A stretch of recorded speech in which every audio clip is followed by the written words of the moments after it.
My people, I been wan do video too. Today na Sunday, I just sleep. I wake up.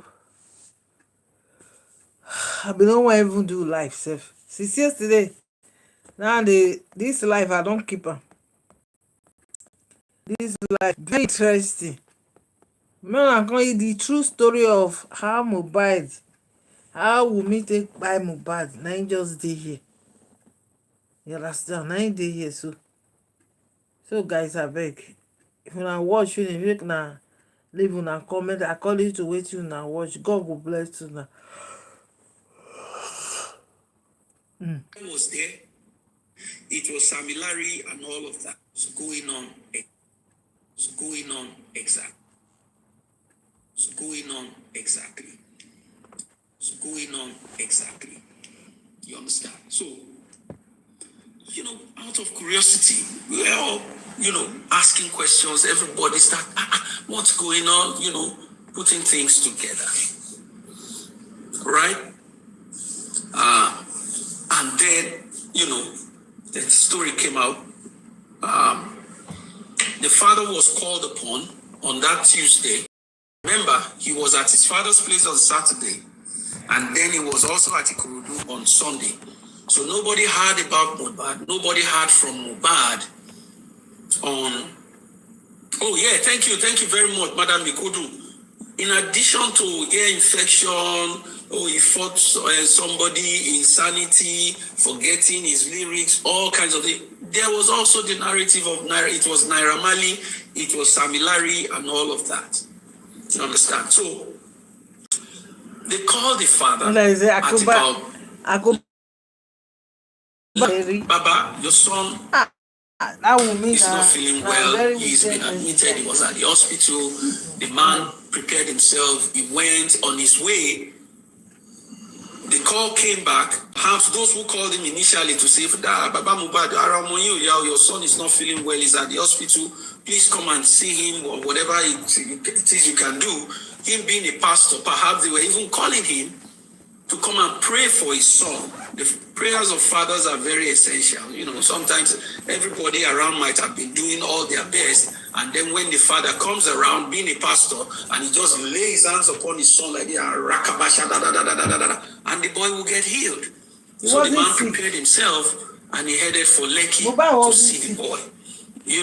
Perhaps the same person who called before said, "Oh, Baba, don't worry, don't come again. He's all right. Go back to Ikorodu. You don't have to come." But the man went as directed by his own spirit. He went. When he got to Lekki, the estate, according to his account, he said he met multitude. If you did Bible knowledge in primary school in those days, I don't know if they still do this today. We used to do Bible knowledge, religious knowledge, where they talked about the first time I heard about multitude was in the stories of Jesus. Multitude of people with 3 loaves of fishes and 10 baskets of He said he met what could be described as CRK, Christian religion, also IRK, Islamic religious knowledge. I think CRK and IRK, yeah, call it now better. He said he met multitudes, in front of his house. In fact, based on his account, he said they didn't even want to allow him to go into his son's house because the place was barricaded with bouncers. They were, it was entry and exit into that compound was controlled. To enter into that house that night was because he said, "I am Mohbad's father." That was the access that got him into that compound.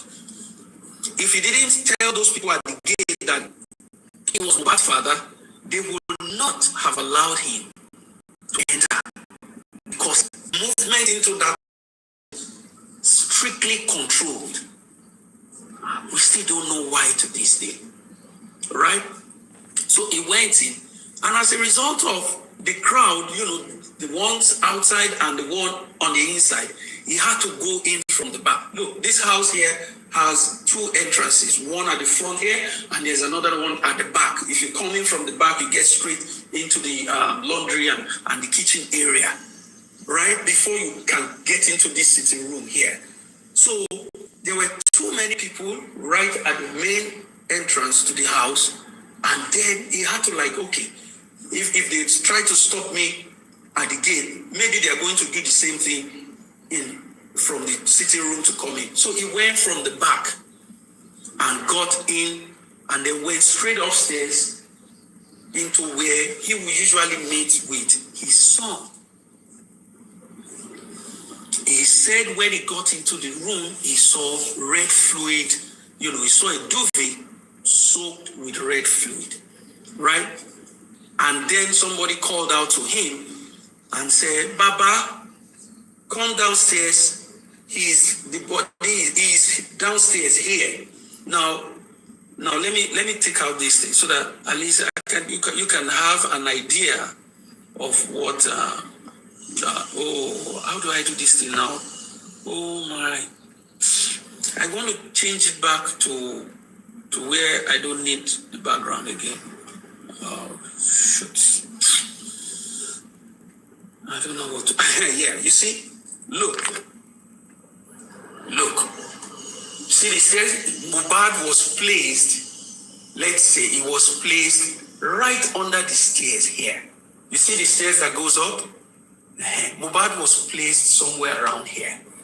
And you have a lot of people in the house. So when he got there,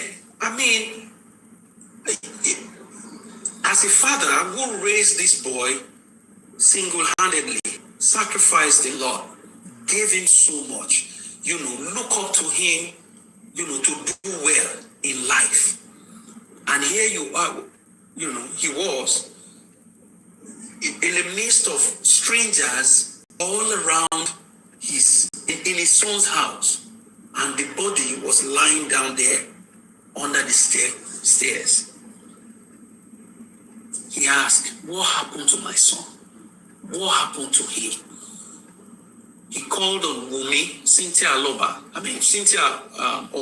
Adebanjo, and said, Wummi, Kiloshe, what happened to him? What happened to my son? What happened to him?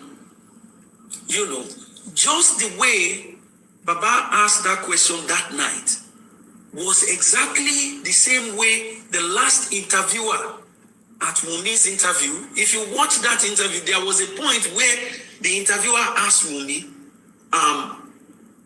could you tell us the happenings around your husband leading to his demise? If you go back to that interview, you will see that interviewer asked that question, but she couldn't explain it. She could not give a chronological account, report, of how things happened up to where they now put the boy under the stairs. She could not explain. The only thing she uttered was carrying him to Ekiti to go and do magic on the body, so that what?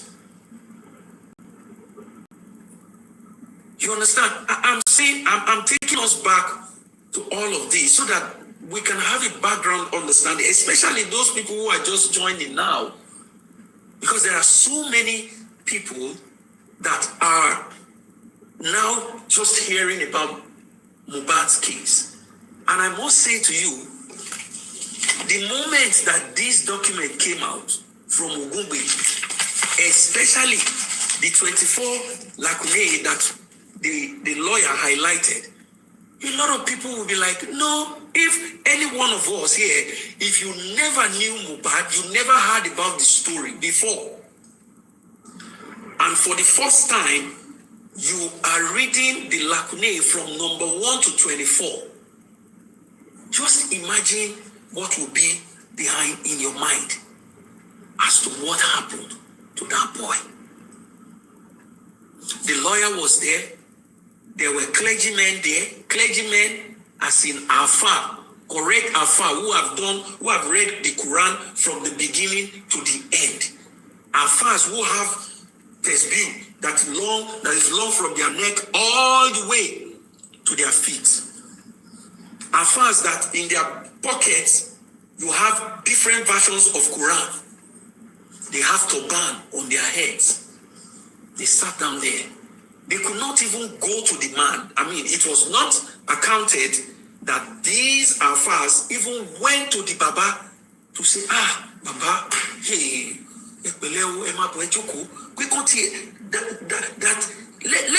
these men of God, supposed, let me not just say men, these supposed men of God, these Alphas, they could not even call the Baba to one side.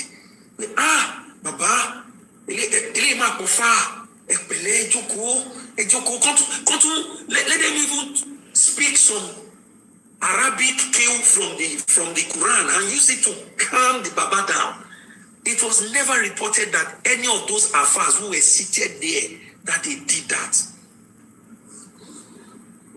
There was the lawyer. The lawyer, Mohbad's lawyer was there, present. I'm happy that Ogungbe put it right here. It's right there in the lacuna. I don't know. This is just some of the questions. And you want me, Abdul Tazan, to see those kind of affairs now and think these are serious men? Or these are anywhere close to Almighty? No. So nobody could give the man an accurate account of what happened. You know, they would say, he fought Prime Boy. The Baba would be like, Prime Boy is friend? But anyway, but he fought with Prime Boy. We called the nurse, and the nurse came, gave him injection, and that was the end of it. The man was still confused.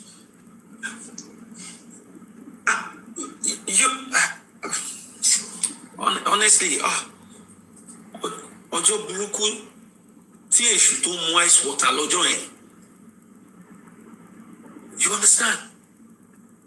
And the man was like, okay, what do I do? What do I do here? They've already embalmed him. The body is not looking like a fresh body. They've embalmed him. What do I do? I mean, a man who he didn't even know the worth of his son. The man didn't even know anything, how big or small his son was. All right, what do we do? I think I heard that even an ambulance was called to the house. Please help me confirm.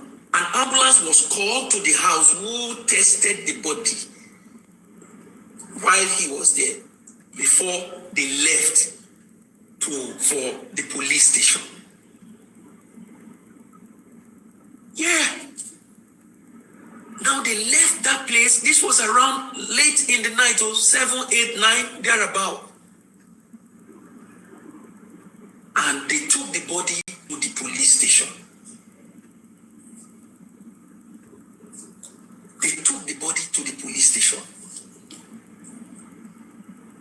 I mean, even if it was not for anything else, at least let it be incidented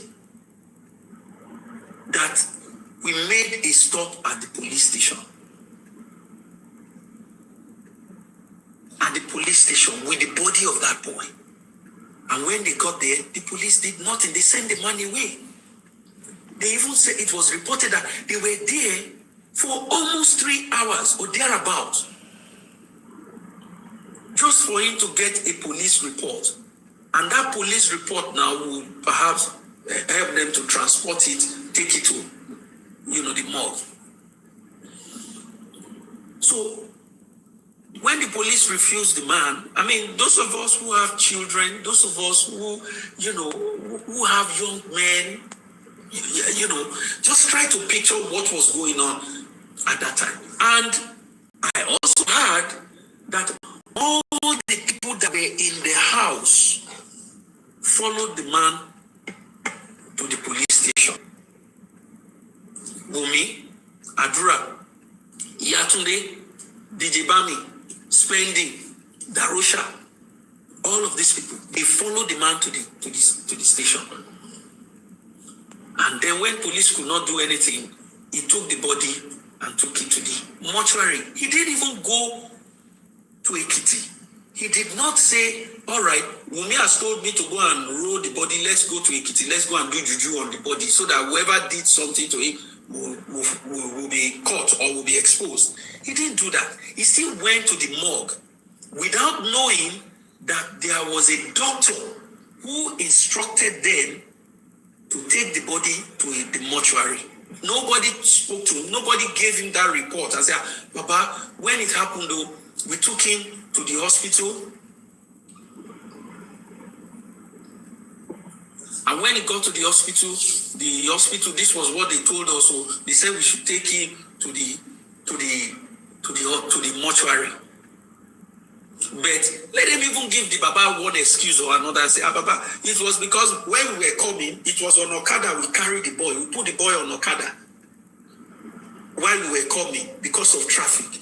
But there was no way for us to take the body to the mortuary, so we decided to take it. They said nothing to the man. And then, because, you see, at this point, we didn't know so many things. So the mortuary said, no, we can't take the body. You don't have any documentation. We cannot. No. You can't deposit the body. Go and get a doctor's report or a police report. That's what will give us, the chance to now put the body in the freezer or whatever. And keep in mind, they already got the report.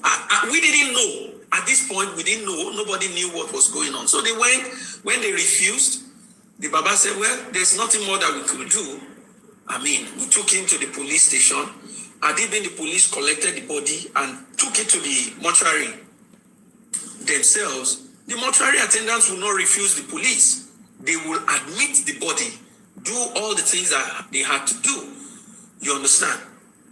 But because the police refused, they didn't give them any document, there was nothing the mortuary, at least for the first time, an institution of government actually did the right thing. An institution of government actually did the right thing to the shame of the police. Because ordinarily, you and I would have thought that, Nigeria, just give them 50,000 naira. They will take the body and just keep it there. Oh, don't worry. All you need to do is just bribe the gate man. All you need to do is just wait, let the manager go. And then all the cleaners and whatever that are within the place, you can then call them aside and give them 20 naira and they will put the body inside. That's what an everyday Nigerian would have thought. That's what we would have thought will happen that night. But surprisingly, they did the right thing. Surprisingly, the mortuary did the right thing by saying, no, we need some documents before we can collect this body. We need some document. And because they couldn't produce any document, because Wummi kept quiet, Darosha kept quiet, Adura kept quiet, DJ Bami kept quiet, Yatunde kept quiet, all of them that were there spending and the rest of them, they were quiet. They didn't say anything. The Baba said, okay, there's nothing we can do. All right, well, let me go back to the Ikorodu to go and get some people, make arrangements so that tomorrow you will come back. So they left the body there. The Baba left the body there and went. So the next day, he was buried. Now, it was then that we started hearing and understanding the backstory. That, wait a minute, what's going on? Then we saw the Baba. How could this man be Baba Mohbad? Look at the way this man is looking. Could this be Baba Mohbad's, Mohbad's dad? Then we found out that they took the body when the nurse came on Tuesday. The nurse came on Tuesday. They waited all through Monday. They didn't do anything. They kept the boy in the house. They didn't call the father. They didn't tell anybody anything. Everybody, they just locked him in the room there. They were looking. And it was after that we now had an idea of what actually happened.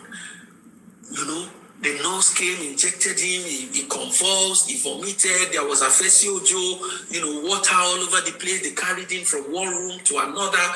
And then we had about 3 a.m. on Monday morning, there was an emergency that caused 3 young men to run out of the house to the driver who was at the gate, whose mirror or glass was broken when Mohbad had a fight with Prime Boy. The man was at the gate. They ran out to him and said, "Oh God, please come and help us. Come and help us. Let's quickly go. We want to go and buy something at the pharmacy at 3 a.m."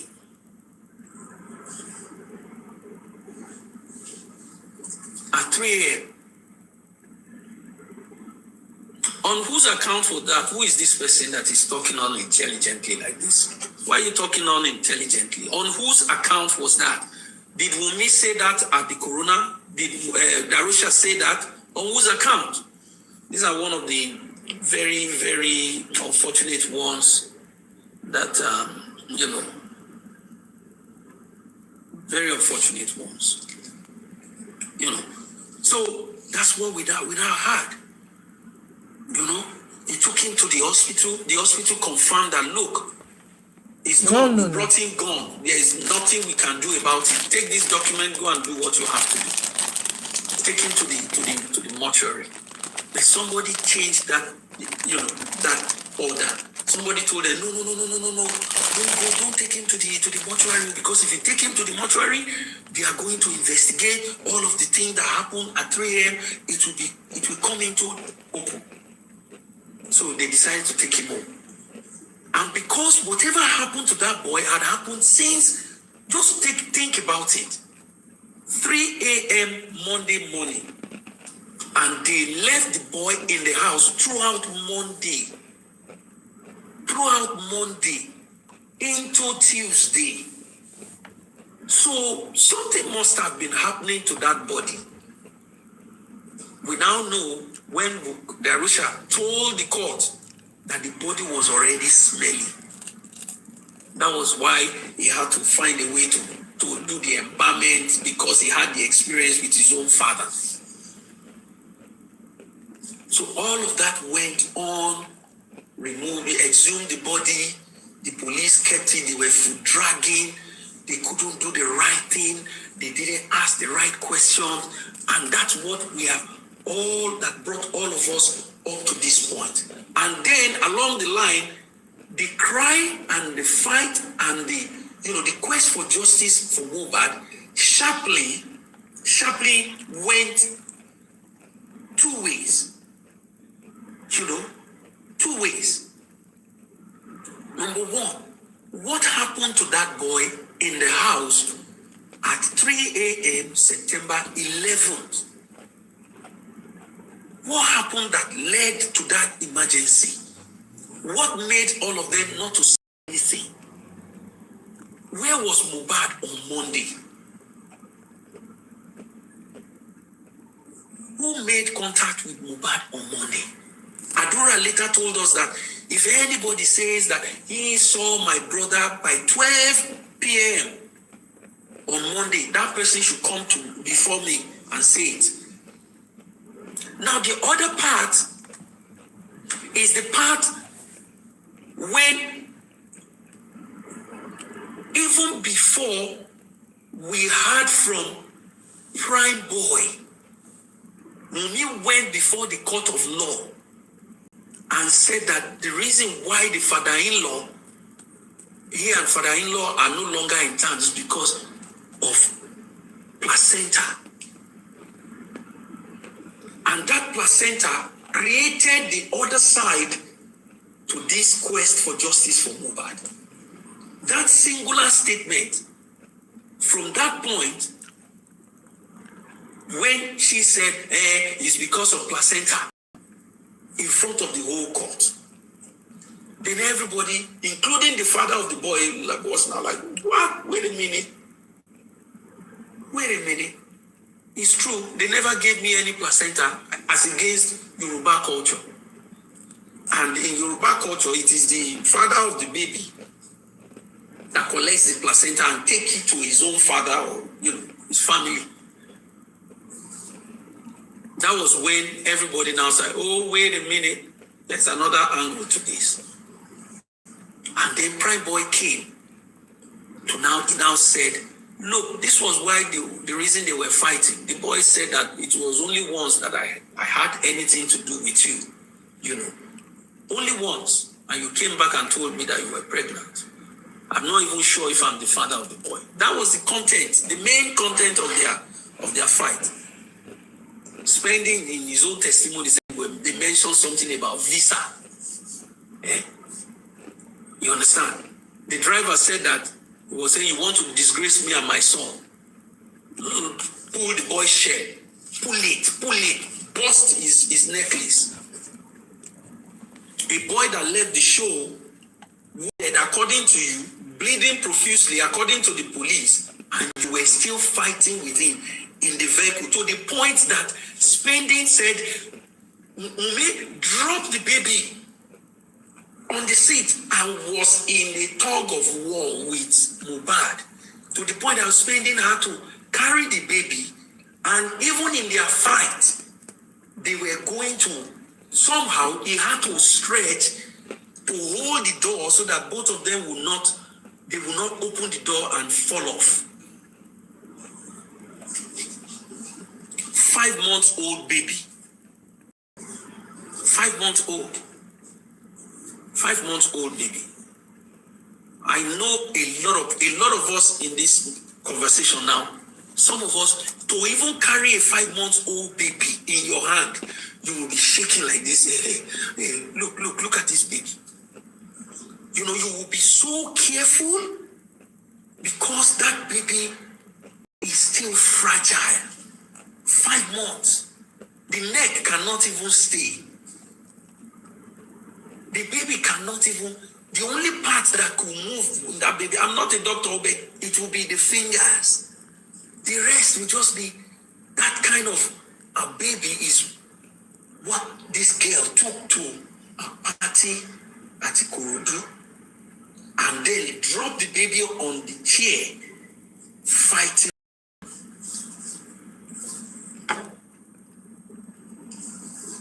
You see? So, all of that went on. They went to whatever happened at the house. She told us he wanted to laugh Pio. It was this, it was that, but she didn't agree, and all of that. That he was okay.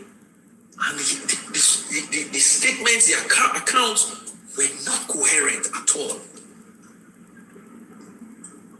So that's where we got to. And because Barrister Wummi, in his address with Immunizer, explained the matter to the world after the corona has done what they did. Barrister Wummi came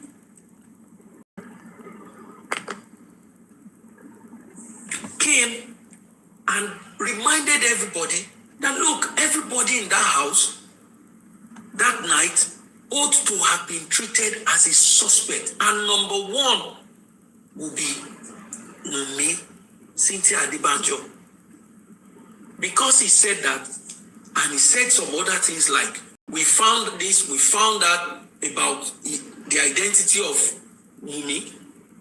This was what we found. We are investigating it. We've written to the normal authorities who are supposed to look into cases like that. Then Wummi's lawyer jumped out and threatened Ogungbe with a lawsuit. Wrote to Ogungbe saying, look, this is a pre-action notice. I'm giving you notice now that I'm going to be taking you to court because you defamed my client. Okay? And because he said that now, Ogungbe now took his time to respond to him. Took his time to respond to him. And that response has created trouble. Not only for Wummi, even the police. Even the police. Because how could you, as law enforcement, leave all of this? There is none. If you go through all of these 24 lacuna, which I believe they are more than 24, Barrister Ogungbe was just being conservative.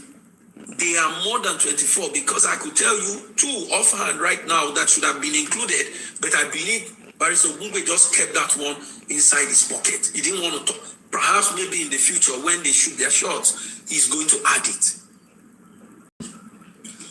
Because how could a police department leave all of these 24 lacuna, these 24 questions unanswered? So it's not only Wummi and her enablers, those who are urging her, those who are lying for her, that are having headache right now, even the police. And the barrister said, look, we have written petition to request a reinvestigation of this matter because of all of these questions. And so all of the people that thought they got away, all of the people that thought that they were in the house, who saw what happened from the time they got in, from the time they left the show, Wummi, spending, Darusha, they got home together. They were in the house. Even when narratives came that, Darusha left the house at a point, Wummi said, "Na lie, you no go anywhere. You no go anywhere. You were one of the 3 men that came out of the house to looking for medication at pharmacy at 3 a.m. Adura. These were people who saw everything happen all the way leading to the house up to 3 a.m. How could you leave all of the questions that surrounds these people and think you have done well? All of these people that thought that, you've escaped, to everything is okay. The one that went to UK to go and be singing and dancing and all of that, all of them.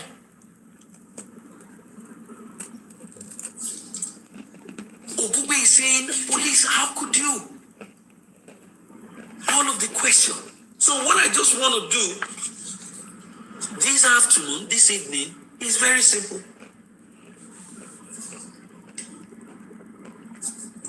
I will pick it from number 1.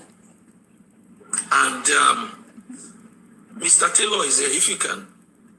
If Mr. Taylor can send requests, I will read number 1, and then we will mention and try to identify whoever that particular lacuna applies to in this case of justice for Mohbad.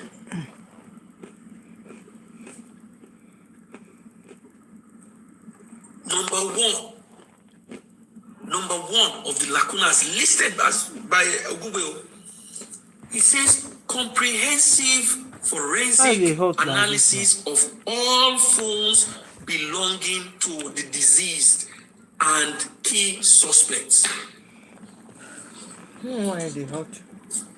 Who do we, from the following the case, all the phones, that means Mohbad didn't have one phone. Mohbad did not have one phone.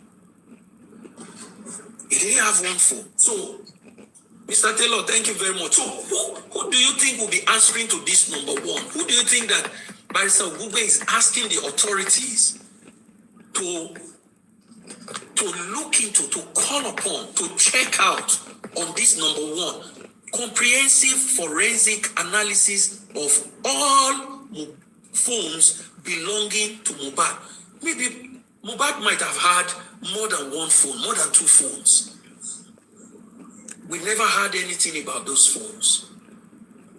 And so, Mr. Taylor, who do you think that this question, number one lacuna will be pointing at?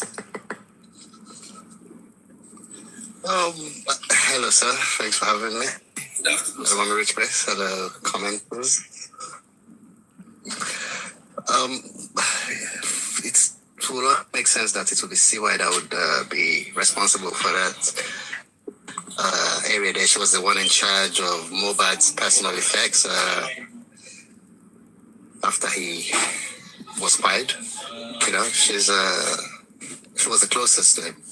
She had access to everything he owned, including his phone. And till today, we've only heard the police having access to just one mobile phone belonging to Mohbad.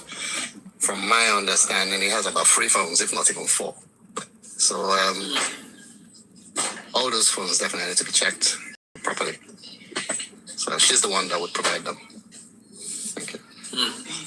She's the one that will answer to that number one. And it says, and key suspects.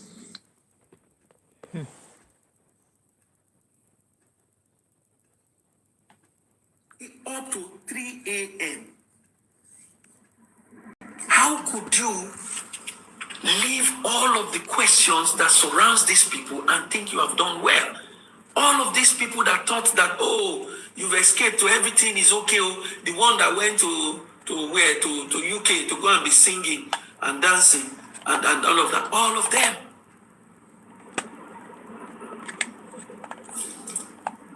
Ogugbe is saying, police, how could you? All of the question. So what I just want to do this afternoon, this evening, is very simple.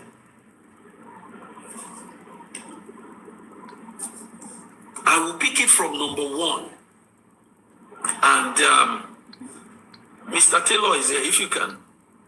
If Mr. Taylor can send requests, I will read number one, and then we will mention and try to identify whoever that particular lacuna applies to in this case of justice for Mohbad.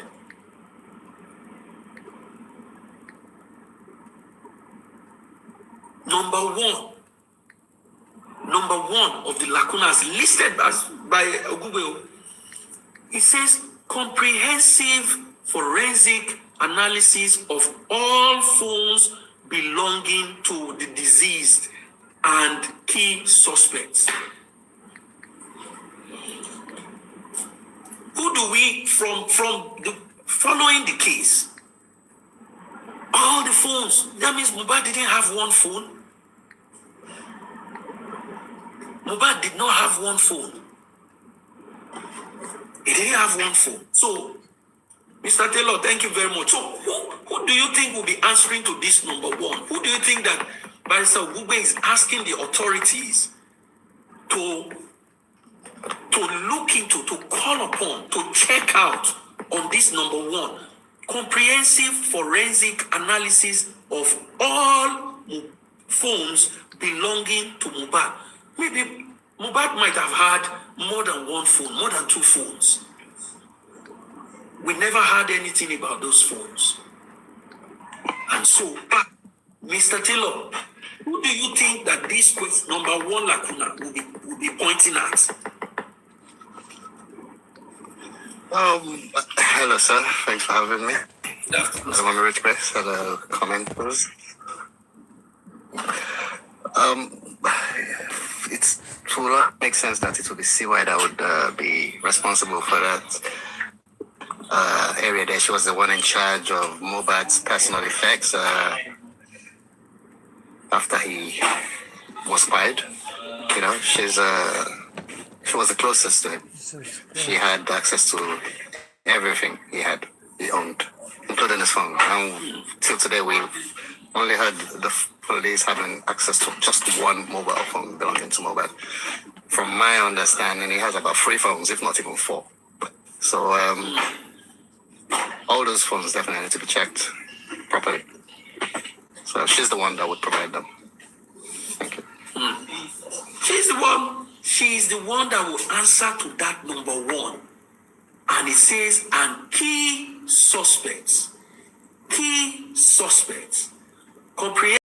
comprehensive forensic analysis of all phones belonging to key suspects. The key suspect, as Ogungbe said before Kabiru jumped out, that Wummi is the prime suspect in this matter. She was the last person that fought with Mohbad. She was the commander in armed forces. That arose was what happened to him.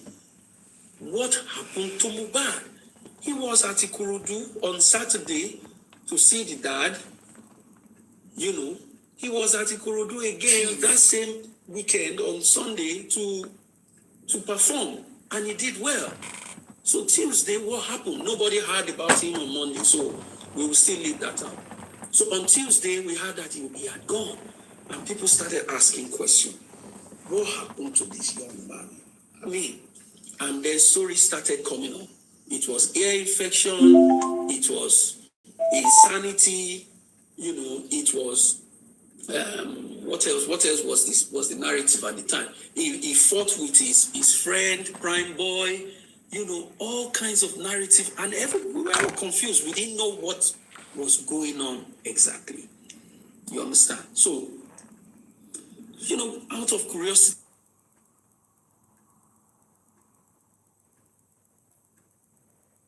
we were all, you know, asking questions. Everybody started, what's going on? You know, putting things together. Right? The baby on the chair. Every one of them, where were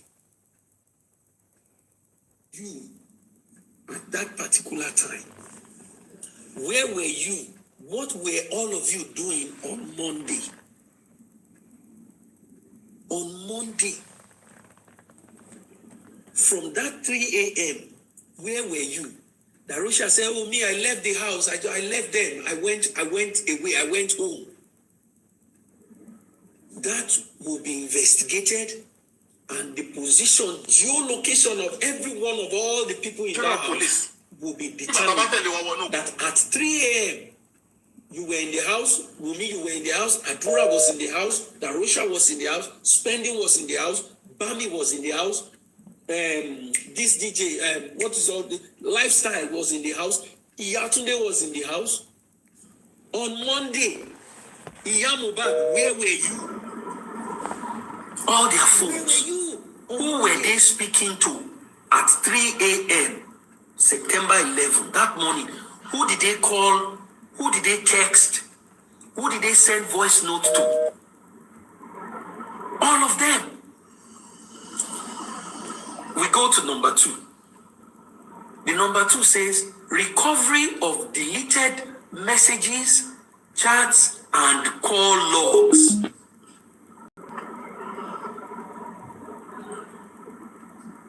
You understand? Number 2. Recovery. Number 2, yeah, number 2. Number 2. Number 2, he said the recovery, because, I mean, they will not just sit down. They will have deleted, formatted their phones. They will have done all of that. You know. Where were you when you got the call? And then after you got the call, where were you?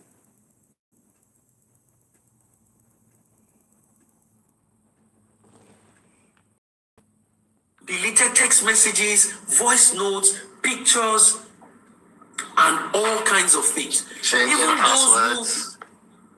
Change passwords and all of that. So the number 2 lacuna that Ogungbe is pointing at, he said, you need to recover it. And that happens in cases like this. Wummi has written to them and say, look, you have to recover all deleted messages, chats, and call logs. As the head and the commander-in-chief after Mohbad in that house at 3 a.m., when the emergency happened, me, who did you call? Who did you message?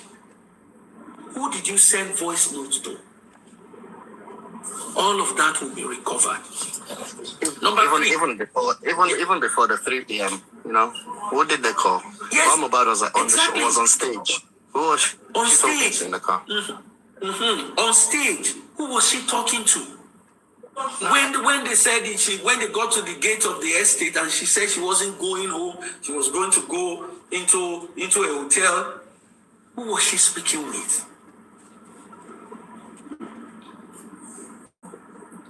Number 3, determination of geolocation data and movement timeline of all parties. Of all parties. Mr. Taylor, you remember when Wummi said, oh, no, I was in the kitchen cooking fried rice. This one said, oh, I was downstairs, preparing myself. Every one of them, where were you at that particular time? Where were you? What were all of you doing on Monday? On Monday, from that 3 a.m., where were you? Darusha said, oh, me, I left the house. I left them. I went away. I went home. That will be investigated, and the position, geolocation of every one of all the people in that house will be determined. That at 3 a.m., you were in the house, Wummi, you were in the house, Adura was in the house, Darusha was in the house, Spending was in the house, Bami was in the house, this DJ, Lifestyle was in the house, Iyatunde was in the house. On Monday, Mohbad, where were you? If I knew, I should not have turned off the phone. If I knew, I should not have allowed her to come into the house. If I knew, I should have told Darusha to still keep it. Hey, this phone. That don't worry. Barrister Wummi had already highlighted that for the police to work on. So we are coming there. Number 5. And again, for those of us who perhaps, you'll be like, what's going on? These 24 lacune understand the failing of the coroner inquest and the police and the entire Justice Department of Lagos State. Number 5, forensic of exact time and cause of death. Forensic, Mr. Smartleo, yeah. Forensic reconstruction, exact time and cause of death. One of the clearest time in this matter is that 3 a.m. on September. So the police, what Ogube is asking here is that so that the police will now reconstruct the time, and say at this time this was what happened. At this time this was what happened. Because all of the explanations and the testimonies given by Wummi and the rest of the people, they do not make sense. They do not. So Ogube is asking now is not, you see me, I'm sure right now Kabiru will have his finger in his mouth. I said, child, if I had known, I should not have written that letter. I should not have written that letter. You have to reconstruct it that at this exact time was at this exact time, 3 a.m., when they ran out to look for medication. Everything that happened from within that time and also the cause of death. Forensic reconstruction. They will take everything back. They will reconstruct everything. Where were you? Okay, you sat down here at what time? Good. Where were you? You were in the kitchen. Just stand exactly the way you were standing. Where was the pot? Fried rice you were cooking. At what time was that? We will reconstruct everything in order to now make it to make sense. That's what Ogugbe is saying here.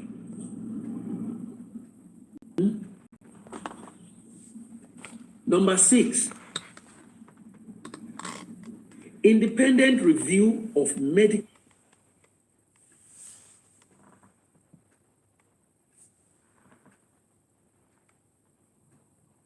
and Perez, independent review of the medical report. Ahmed did not show up at the coroner at all. They did not show up. Perez came and gave us their own account, which helped us also to understand what happened. You know, what the man saw, he said all the signs of pain was already on the body when they brought the boy. He was already gone. He was already gone. So they didn't, in fact, from the CTC, the doctor actually said they lied, that after a while, they now told him the truth. They were saying, oh, it just happened a few minutes ago. He just collapsed. He just collapsed, just like that. They forgot that they were speaking to a doctor who knows if something just happened now or it has happened way before. And he told them that this person has less than 3 hours ago.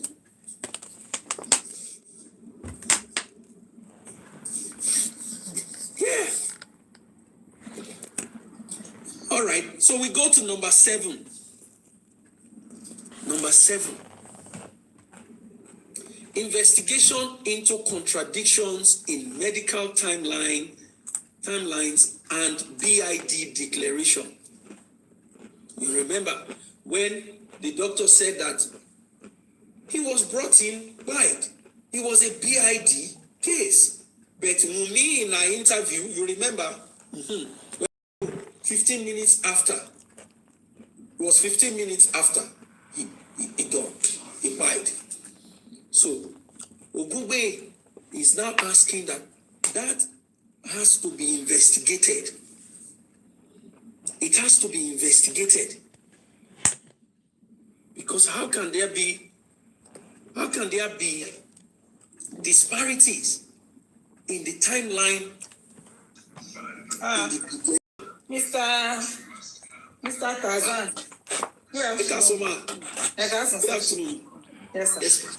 What happened to Titus Taylor? Why did he just jump down like that? Maybe it's network. He's going to come back up. He has gone up and down a couple of times. Well done, sir. Well done with the analysis. It's a fantastic job. Let them talk. So that they will know the meaning of their response. Well done. Thank you. Yeah, Mr. Taylor, you can resend your request, please. But now, what I want to say. Yes, ma'am. Go ahead, ma'am. This Wummi and his cohort, that they were propagating them when Mohbad died, that they died on their way to hospital. What the Kuramed gave them, because that point that Kuramed did not show, is that they will not allow Kuramed to come. Because of the time they brought Mohbad to that Kuramed. And then recently, it is in this same reply of Barrister Ogugbe that Mohbad was brought in there to Kuramed the first hospital. Now, I want to flash us back a little bit. When they said at 3 a.m., they went out to go and get something.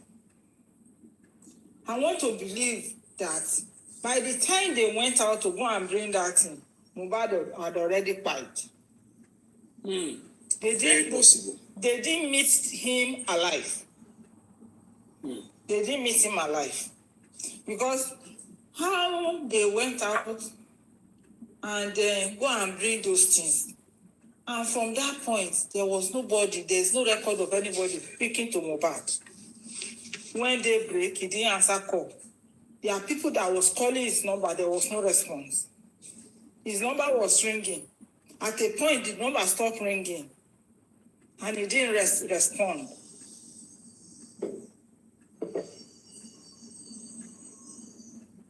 At a point, nobody was picking that call. So and Wummi bring both face house in the morning because the driver was still there. Someone came out and see the driver and go and tell Wummi that the driver is still outside though. Wummi went out and said, oh, you are still here. Okay, let me go and bring your money. Mohbad did not speak to the driver himself and say, this is your money. Thank you. Wummi made that payment. Then another thing is that when he made that payment, so many things was wrong. So many things was wrong. They said Mohbad was BID in K1Lled. So how did he just fall after 2 hours from K1Lled to that place? How did he not just fall in a when K1Lled already give you attestations that Mohbad died and take this and deposit the body in mortuary from K1Lled?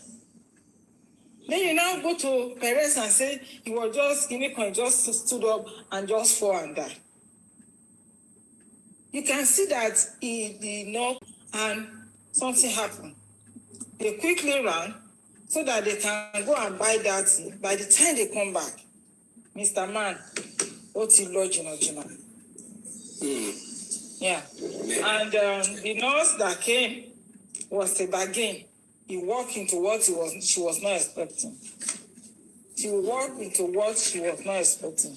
And around the time that the nurse said it, she came in. K1Lled already received the body, did not see the person speaking. You understand what I mean? Yes. K1Lled received the body around 11. Body Mohbad was in the... Okay, the driver said they called him and said the person you take to so place already died. K1Lled, yes, already received and said this body, take it to mortuary at around 12. Nurse came in 1 p.m. or 2 p.m. on Tuesday. Who is the nurse treating? Dead body. You see? Yeah, thank you, Mark.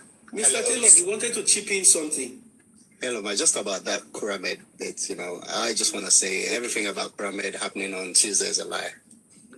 From my calculation, it can only be on Monday. On Monday. It can only be on Monday. They basically used K1Lled to cover up a lot of mess. They needed hospital to give them documents. If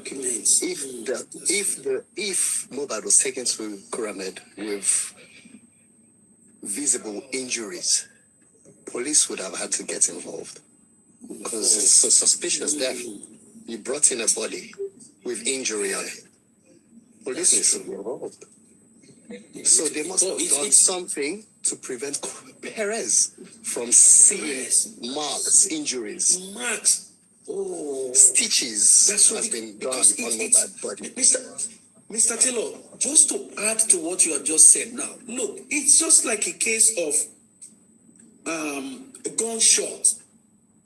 When you take somebody with a gunshot to the hospital, they are not just going to tell you to go, or the person is pied, take him and go. No, the police have to be involved.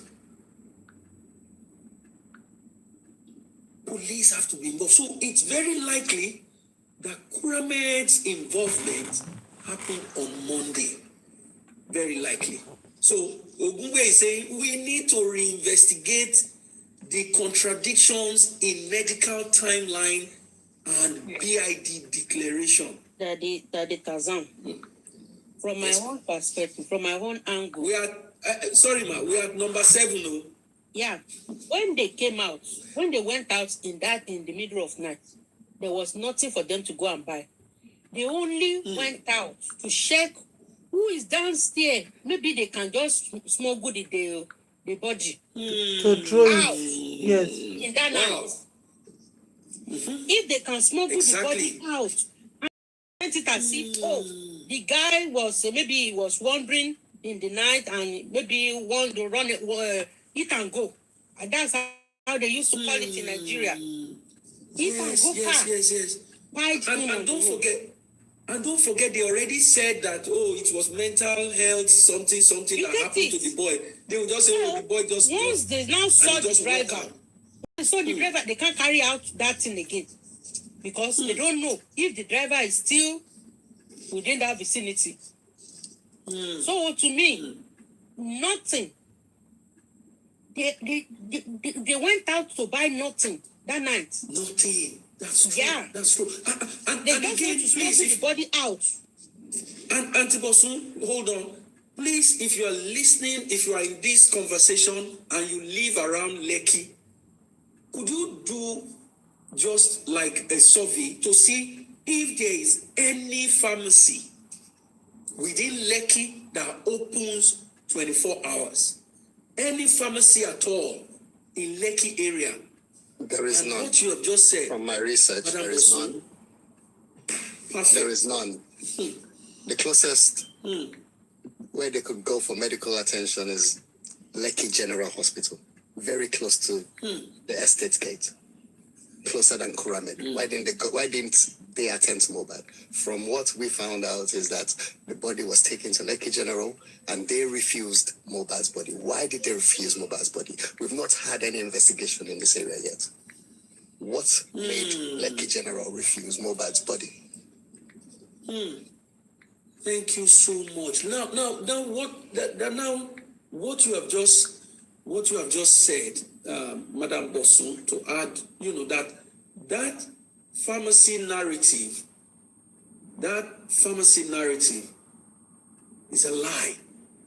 It was a cover-up. They just had to say something. Even the nurse narrative, the nurse only came to do what they asked her to come and do. The scripts they wrote for her. That's what just came to do. Because how will somebody pipe on Monday and you are being called on Tuesday? Everything they just let's have the nurse phone, let's have the caller. Is it Spendi or Ade, whatever? Let's have their phone for phone forensic. Let's see. Let's put everything together and see. When you check it properly, you find out that Spending has no relationship with the nurse. Yeah. Everything. They just cook everything. All right. Let's go to number 8.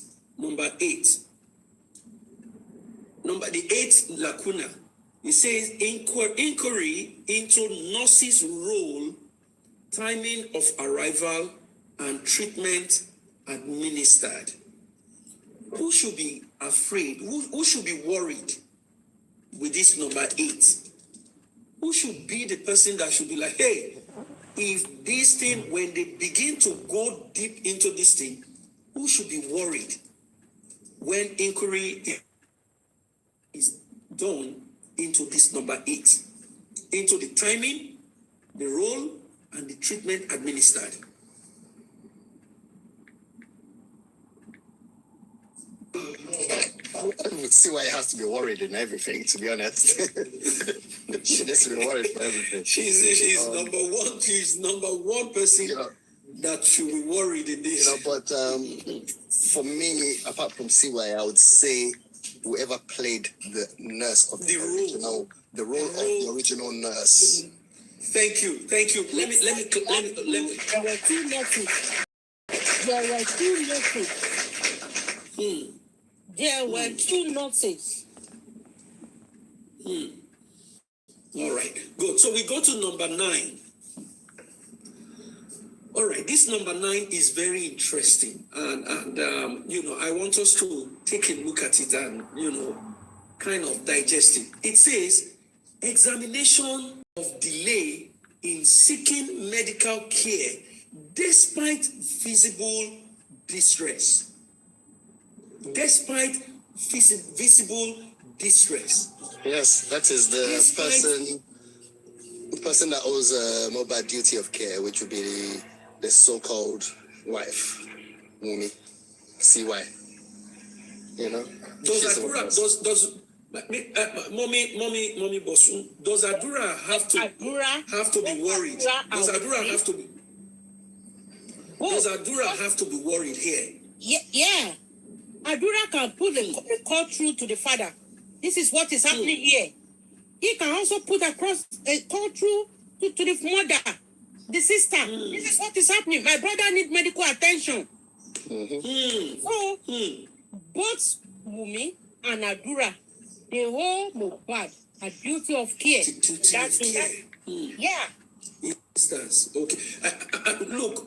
I don't know, because these were not these two guys may have been the key persons there, a family, and then the girlfriend. What about DJ Bami, who was like an assistant to Mohbad? What about Spending, who was there, who was his close friend? What about Lifestyle? Because all of these people, persons too, were in that house as of 3 a.m. Do you think they also owed Mohbad, or do you think they too, they should be worried about this number 9? They should be worried if they were aware that Mohbad was asking and begging and crying to be taken to the hospital, and they refused. Because, they were in the house. They were aware. Call for help. Remember in the inquest, when the pathologist was reading the reports, we were told that Mohbad did not buy just it was a prolonged somebody in pain. In pain. It was prolonged. It's not sudden. Yeah, it's not sudden. It was begging. It wasn't sudden. So it could have been it was begging. So from my understanding, they were trying to get Mohbad while he was in a pain, in a state of like discomfort, pain and everything. Anguish, like total pain, trying to get him to like sign documents, I want to believe. And we're trying to get him to do so many things before they ended the job. They gave Mohbad some injection or whatever, even overdose of painkiller. According to the pathologist. It's like you're trying to keep somebody, active, even though while they're suffering, for a while. Wummi wicked though. All right, thank you very much. Ladies and gentlemen, here is what we are doing right Wummi now. wicked though. The 24 lacuna that Barrister Ogungbe identified in the investigation and the coroner inquest. We are trying to look at the persons, the individuals that should be worried, the individuals that should by now start to up, the individuals that by now should be like, what have I gotten myself into? We are looking at all of the individuals that this 24 lacuna applies to. So we are at number 10. Number 10. Number 10 states, investigation into alleged violent altercation prior to death, to Pai, with one of the suspects to the murder, Miss Cynthia Omouni Adebanjo. I want to believe this one is the last person. This one is straightforward. The last person that had the fight with Mohbad was Wummi in the car and also when they got home. And it is not just only the testimony of the driver that we are looking at here. Even Adura said it.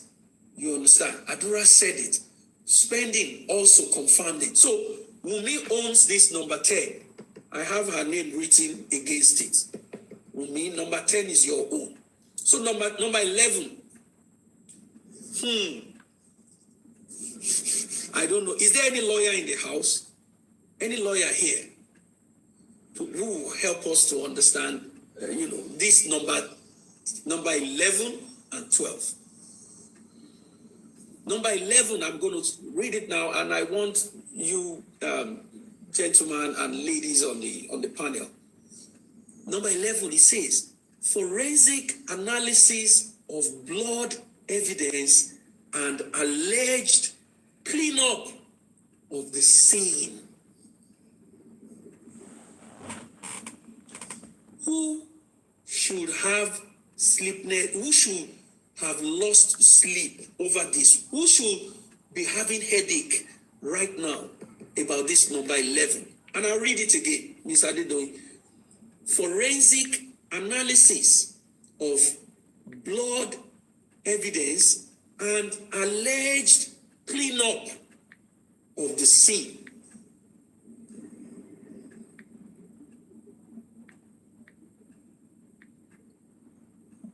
Mama Mohbad. Abosede, Alamala. Abosede, Abosede, it can also be those that were in the house doing all that cleanup with the water. Mr. Taylor. Mr. Taylor. Yes, with the water everywhere. The water was a cleanup. Adura could be involved in this part too. Adura could also be 100%. Worried, needs to be worried in this part too. Wow. Because, if we have to go by the account of the police that he bled profusely, so it's not just a little stain that we are talking about.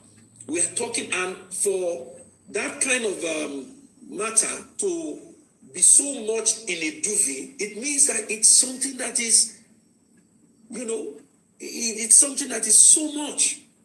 Yeah, we never heard, but I don't think if we have to go look at that duvet and combine it with profuse bleeding, can we safely say it was only Abosede that was cleaning the whole place? There may be a case where there will have been 1 or 2 persons who assisted. This one brought water, that one brought bleach, the other one brought mop stick. Yeah, and whoever, Miss Adedoyin is saying, whoever authorized Mama Mohbad to clean up, who authorized her? Who gave her the idea? Hey, Master. Was it Wummi that said, Mama, clean it, was it Wummi? Master,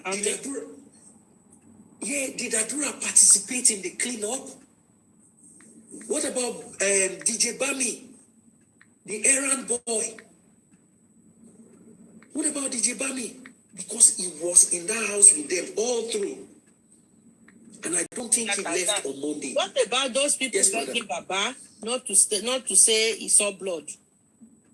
You see. So Abosede's name is on number 11. You can see. Abosede's name is there. She owned that part. Now, number 12 is almost the same, but number 12 is more specific as to the action. And it says, please listen, examination of the washing/destruction of matter-stained materials by the deceased mother. Let me read it again. So that one is also clear, states. That's examination of the washing and then destruction. Pack it, go and carry it away, put it in the dustbin, everything of the materials this is pointed by the deceased mother. And I want to believe this number 12 is backed up by the testimony of and the statement made by Afolashade. Where Afolashade said, Antini, 100%. báwo lẹ jẹ́ ṣe pọ̀ tó yìí? So Abosede owns this number 12. This number 12, she owned it. Nobody, except she come and say it was not only her who did the washing and destruction of those materials.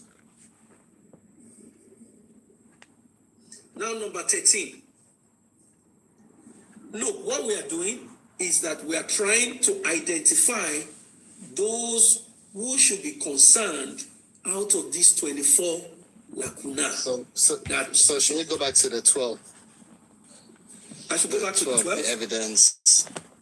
Yeah, people that should be charged for the. So, no, not page. I mean number 12, lacuna 12. Are you on 13 right now, right? No, I'm not. No, I'm still on 12. I'm still on 12. Okay, so is it 11? What's 11 again? 11 is forensic analysis of blood evidence and alleged cleanup of the scene. Okay. So those people that shaved Mohbad's head, that's a cleanup. People that shaved his nails did clean up. All those are evidence. Normally, in a case like this, there will be evidence gathered from the nails and the hairs. That's why not be Muslim. Those that shaved his hair. Oh, wow. Good. So number 12, we have dealt with number 12. Nobody, except Abosede will come and tell us that it was not only me. Abosede owns number 12. So number 13 says, investigation into embalming without the consent of the deceased father and those involved in the process. Madam Bosu, Mr. Taylor, number 13. Investigation into embalming without the consent of the deceased father and those involved in the process. Afar, Darosha, Afas, and all of them. Wait, Madam Boson, hold on. The comment section people, should Adura be worried? Should Adura be having headache Adura wanted to on say this the number truth. 13? Yes. Adura wanted to say the truth. Because remember, Darusha went to go and deny and said it was not him, it was Adura that did it when the matter got to the It's not police. Adura, it's Daosa. So Adura and Darusha, both of you, and whoever told you to embalm that body, you should start lawyering up right now. You should start lawyering up right now. Because this thing has just begun. Oh, wow. And God will bless you. All right, so that's number 13. So number 14 is related to 13, which says that forensic determination of time of embalming and its impact on evidence. So that's related to number 13. So number 15, it says verification of PI documents obtained and their authenticity. Let me take that again, and this is number 15. Verification of PI documents obtained and their authenticity. Who should be worried about this number 15? Who should be concerned about this number 15? CY, K1Lled should be mainly concerned. CY, K1Lled. Wummi and K1Lled. K1Lled especially should be worried if should it be discovered that there was hanky-panky, somewhere with those by documents that was obtained. K1Lled, let me put that. K1Lled Wummi, and somebody said Adura. I'm not sure. I'm not clear as to how Adura will be connected, but I think the hospital and CY, both of them, they should be worried. And also the lawyer that followed them there as well. Yeah, lawyer that followed them. Yeah, whoever this lawyer Fala. Let me put his name. Lawyer Falade. Yes. Lawyer Falade. / Bella's mother's lawyer. Who is also Bella's mother, the lawyer. Who is also, yes, exactly. Barrister Falade. Also Mohbad, duty of care. Yes, he followed them. Mr. Adedoyin, he followed them. He was there. Now, we go to number 16. Inquiry into circumstances surrounding non-issuance of my certificate. I don't know. That part.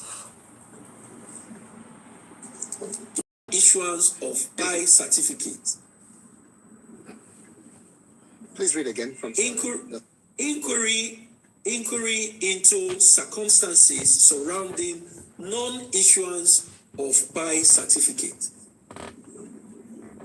Issue it because they've not established what They've established. Oh, Madam Bosuma. Yes.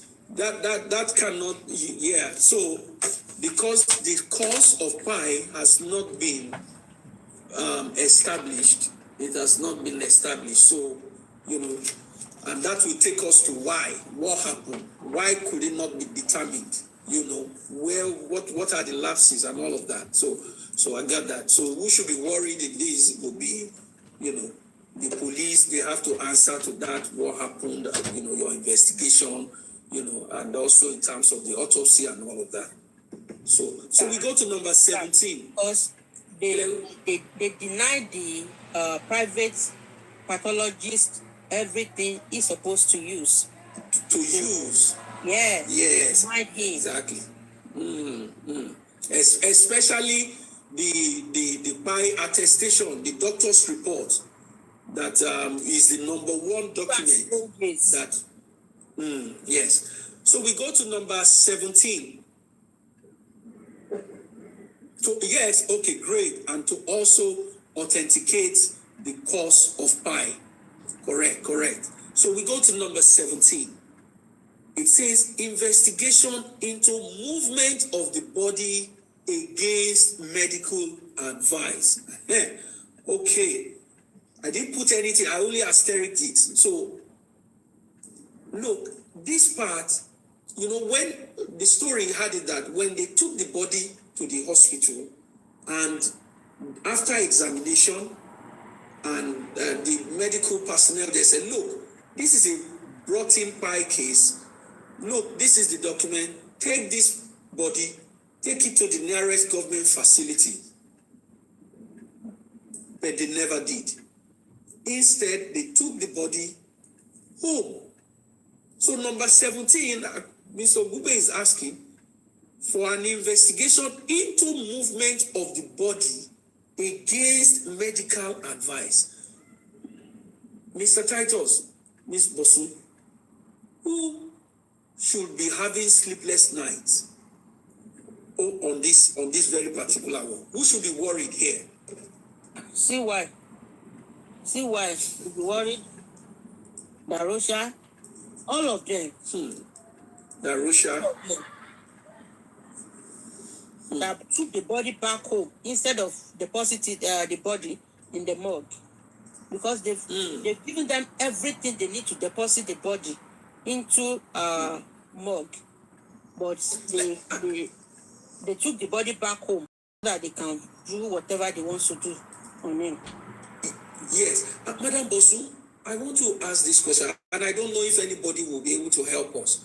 In a situation like that where somebody pies at the hospital and they've already prepared the pie document, who does the hospital normally call to come in and, have conversation and say, okay, this was what happened, the person is no more, this is the document.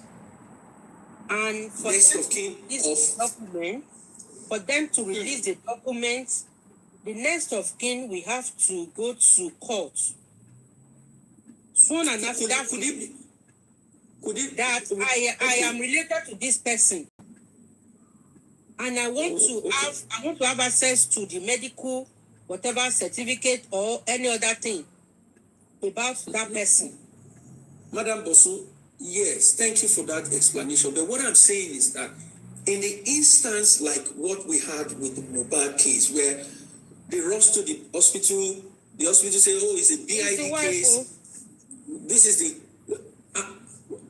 what about family members? Darosha, that was nurses? So it will have been between Darosha and Wummi. Oh, yeah, thank you so much. So this number 17 applies to Darosha, Wummi, and Adura, who were there. So those will be the people that the hospital will okay, have. We are sorry.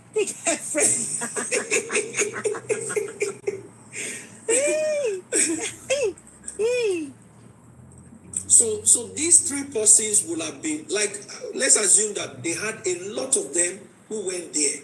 So when the doctor wants to speak to them with the document, he would call family members. So the people that will have gone into a private discussion with the doctor or the medical official will have been Wummi, Darosha, and Adura. So these three persons will have had talks. Could that be where CY pushed Adura to go forward as the only person with Aloba name that can really, I don't understand, why Adura was hooked into their whole plan. They must have used him somewhere, Somewhere. And obviously, if it was at Perez, then he obviously knows about the cover-up of Kuramed, so automatically he's involved. Yeah. Is involved. Yeah, thank you very much. So for number 17, which is stating investigation into movement of the body against medical advice, we have Wummi, we have Darosha, and we have Adura. These are the three persons that should be worried about this number 17. Now we go to number 18. Examination of failure to deposit the body in a government morgue. So somebody was in command. Somebody was in command who would say, no, don't take him home. Don't take him to the morgue. Let's take him home. So to be honest, it is whoever the hospital released the body to. Whoever the hospital released the body to. So it will be these three same persons. Wummi, Darosha, and Adura. Clear. Number 19. Analysis of driver's testimony regarding early distress, 3 a.m. incident. I was just going to go back to the last one, and that should not be hard to obtain. Perez is not hiding anything. They will tell us. Definitely. So the analysis of the driver just blew the whole thing open. When the driver said, look, they called me at 9 a.m. so that the boy already gone, he already by and all of that. So he just poo-pooed all of their stories that they've been telling all the time. So that's clear. So we go to number 20. And this number 20,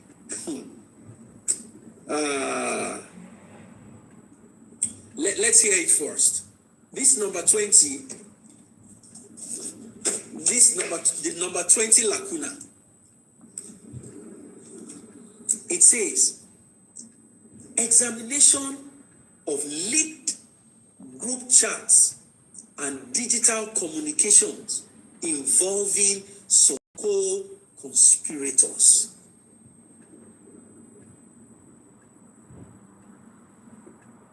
That's for Yabo. It says examine. Yeah, so Gube is saying police, the group admin, the police need to examine the leaked group chats and digital communication involving some co-conspirators. Who should be worried?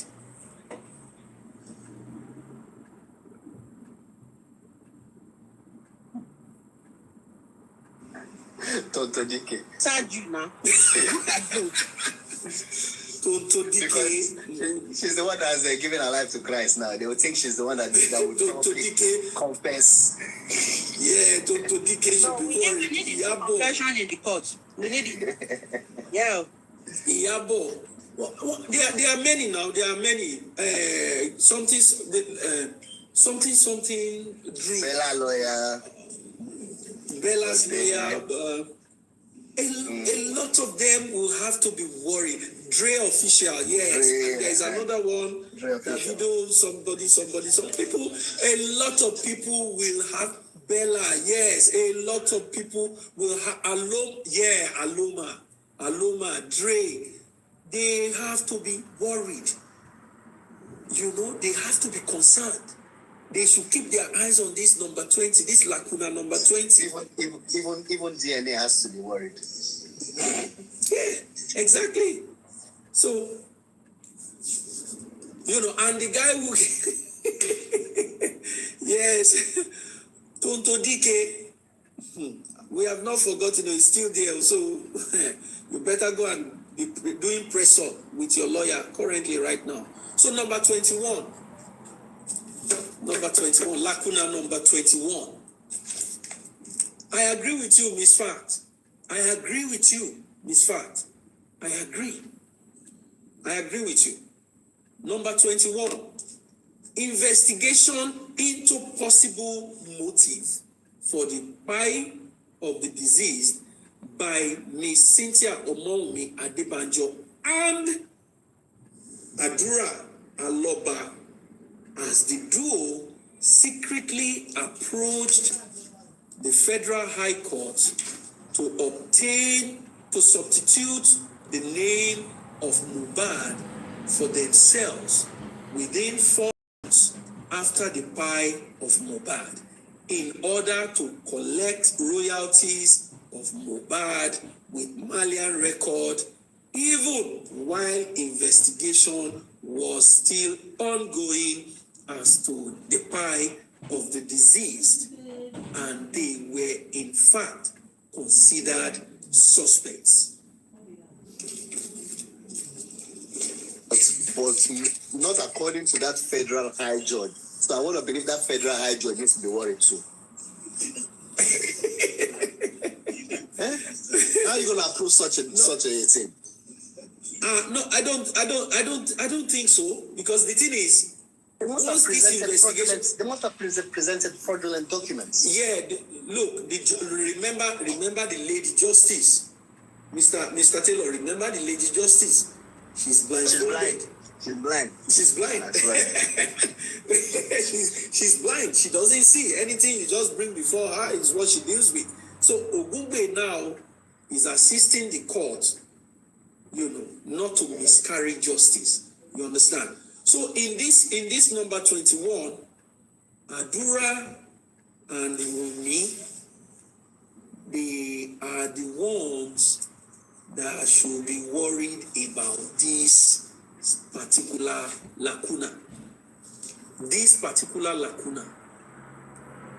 So we go to number 22.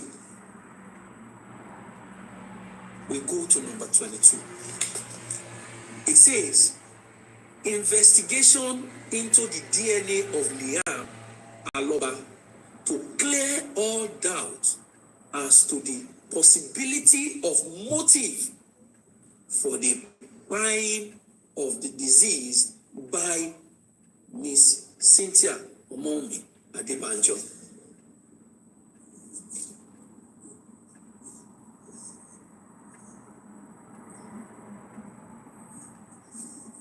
So she's worried. Or all what Mr. Taylor, what did you say?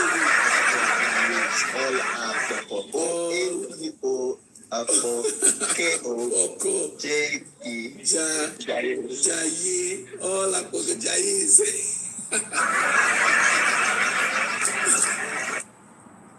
So all Akokojayes should be worried with this about regarding the number 22, the 22nd lacuna. So 23rd, it says investigation into the secret DNA done by Miss Cynthia Omomi Adebanjo on Liam for possible motive for the buying of the disease. The secret DNA. Mr. Taylor, Madam Bosu, who do you think should be concerned about this lacuna?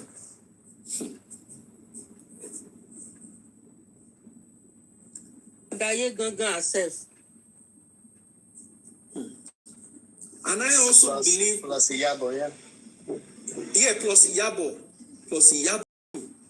She needs to be worried about this very lacuna. And also perhaps some of the persons inside that group chat. Because so Iyabo. By the time you check, you can even find other group chats that we've not discovered yet with some other characters. Exactly. 24. Number 24, the last one. Investigation into who is secretly collecting the royalties under immobilization record label for possible motive for the buying of the deceased. Collection of royalties. Who are the people that should be worried once this is done? Once this number 24. This is going to be all the immunization team. That's that same team that told Instablog that it was the ear infection that by Mohbad. Immunization team. So I'm sure CY is probably the chairwoman. So she's involved. Yeah. Also, for this very one, I'm sure Darosha, yes, Temi Ebialoba just said, Darosha is deeply involved with the record label. Wummi also, she is involved with the record label. She should be worried. Even spending. Sheyi, the manager. Yeah, Sheyi, the manager. Even spending, because we had it reported that Mohbad invited spending to say, come, let's set something, let's come and do something together. Perhaps maybe he had something to do with it. We never know. He should be worried as well about it. And so that brings us to the end of all the lacuna that Barrister Wummi has highlighted. I have a question. Yes, Mr. Taylor, the partner, Ms. Botsu is listening, and also it's also for Miss Bosso, as in I want to think, there is one or two that we can still add to that list from your point of view. You just took it out of my mouth, yeah. From your point of view, can you list a few? Yeah. Thank you. And guys, what Mr. Taylor just asked, I actually had it in mind, but he took it out of my mouth. This is what he's asking. Because if you look at the whole case, you perhaps in your mind you're thinking this list of lacuna should be longer than 24. Maybe Barrister Ogungbe is still hiding some, just keep it in his pocket. He's being conservative about it and say, let me not give Kabiru all of these things. Let me just keep this couple of, lacunas. So he's asking, what other lacunas do you think should have been included in this? Or you think that Ogungbe is withholding? Because I have two already that I believe should have been part of this. And when I think about my two, I want to say it might just be because it is the police involvement, and he wants to put that to one side for now and focus on the individuals. Because my first one would be that police station that Mr. Aloba visited. The police station where he visited, those officers in charge, they need to be investigated. Oh, Mr. Taylor, you are on fire this afternoon. Oh, awesome. Great. So for me, the two that I have is number one, to add to this 24, is K1Lled Wummi Jumoke Adebanjo, the mother of Wunmi, Cynthia Adebanjo. The mother of Wunmi, Cynthia Adebanjo, should have been, I want to believe Barrister Ogungbe just kept that aside. K1Lled Wummi should be investigated because Naira Marley brought receipt and said, I transferred $72,000 into and it makes sense. It makes sense for him to hold that back, considering it was before the fire. Let's solve the fire case first. Let's solve the fire. Exactly. Now, my second lacuna that I'm thinking maybe should have been on the list is all the people who went into Mohbad's house to take away his belongings. Everyone who took an item away from Mohbad's house without the consent of Mr. Aloba. Every one of them. Those ones who took his AC, those who took his furniture, those who took his everything. His dog. Especially the person who took his dog, Mohbad's puppies. Those who took his puppies, where are the puppies today? They should be investigated for possible motive. They hide him so that they can take away Mohbad's puppies. Mohbad's puppies are not just ordinary puppies. They are not Ajaodeo. Mohbad's puppies are not just all those rice-eating puppies all over the streets. They are, hybrids. You understand?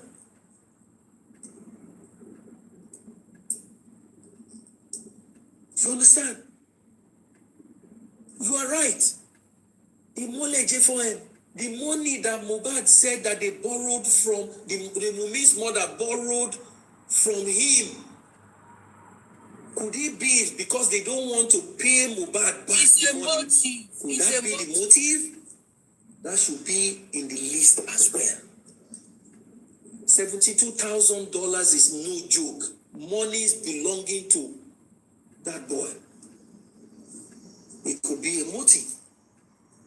Every person who took an item, and I'm hearing people saying some Jokoti Indomie or something.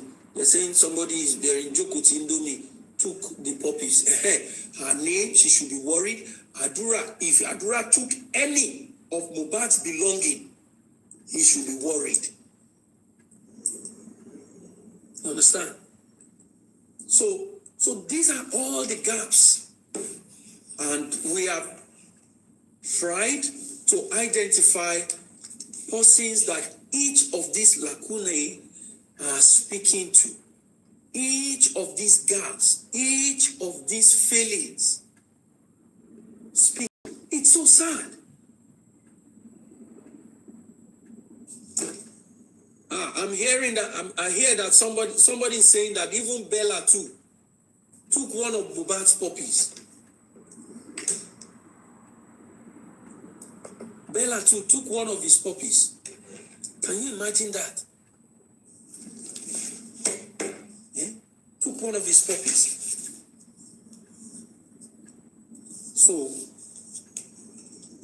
So ladies and gentlemen, it's still there. You can download it. You can take a look at it. And I mean, if you're just even coming into this conversation, you really don't need. Just get this document. Just get this document. Then you'll be able to understand the shoddy and shabby and wishy-washy job that the police did. Can you imagine? They didn't even go. Look. There's one part there that says that forensic analysis of the red something evidence. Forensic analysis. At least you go there, you take samples of what and check it out. If Mohbad was aware of what happened during the autopsy era, he would have a lot more to put on that list. I'm telling you, he was aware, you know, when we were waiting for toxicology and Berekete to get involved, we will have so much to put on that list. Mr. Taylor, do you know my take on Ogungbe being involved around that autopsy and toxicology? My take is that Ogungbe will not have agreed to any toxicology. He will say, no, we are not doing anything. You are not going ahead with this autopsy and toxicology unless all of the things that needs to be in place are in place. Number one, which is the by certificate, by report given by the doctor. He would not. Ogungbe will not have seen the way they exhumed the body. Ogungbe, I don't see him looking at the way the Lagos state government exhumed that body and the man will be quiet. No. I don't see him keeping quiet. Well, he understands that they've already tampered with body, which means the result is already going to be tampered. They already, in fact, Ogungbe would have perhaps told them that they already rigged this thing. Explain all this at that particular period to everybody, you know? But this is how fate wants it to be. This is at the point when he will come in and help us to understand the situation better and put everything into perspective. You understand? He's still learning the case. I'm sure there's more to come from him. Yeah. Yes, no, I believe so too. There's still so much, and I believe there is so much that he knows, because the man said, "I read all the statements. I've read all of the statements that these people provided to the police." So he has read it, and that's why it will come up. I hope he's aware that statements are missing from the CTC. I hope he's aware.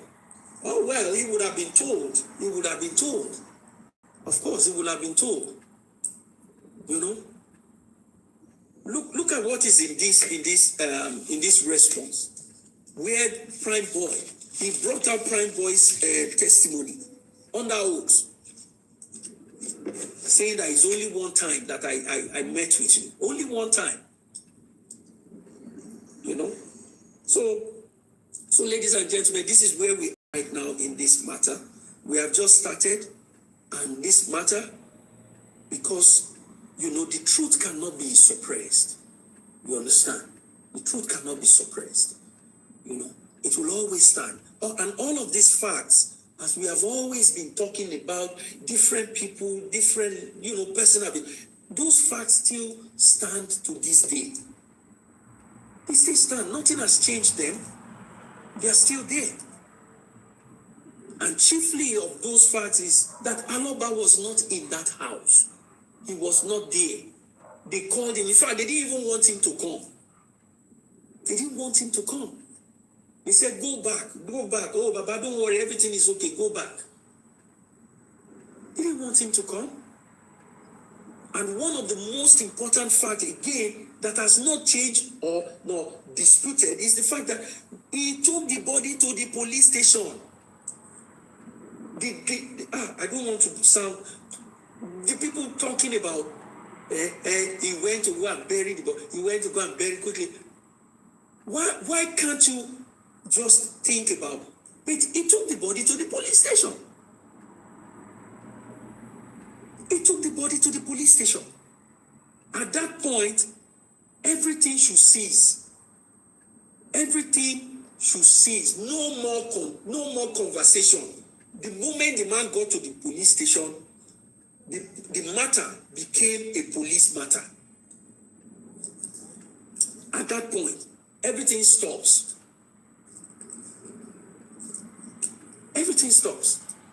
And the lawyers in our midst, they will know that there is something called the doctrine of necessity. The doctrine of necessity. You can look it up on Google and check it so that you can have basic understanding of it. Doctrine of necessity. That if there is nothing more that you could do, there is nothing more that you could do. You have done all the things that you should do. You took the body to the police station. The police said, no, we cannot attend to you. You took the body to the mortuary. Mortuary said, no, we cannot take the body because you don't have police document and doctor's document. The body was already smelly. Darusha confirmed it. It was already smelly. The doctor at Kuramed said all the signs of bile had already set in. What more could Aloba have done? And that's where the law comes in. One of the, what do they call it? The maxim. Is it maxim or thought? I think it's maxim or thought. You know, it's either a thought or a maxim. I don't know what term the lawyers use. They use in law.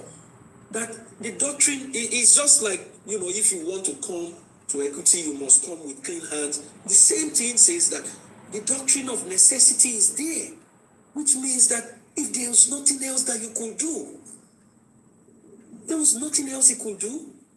Carry the boy and go and put him in a sitting room and be looking at him.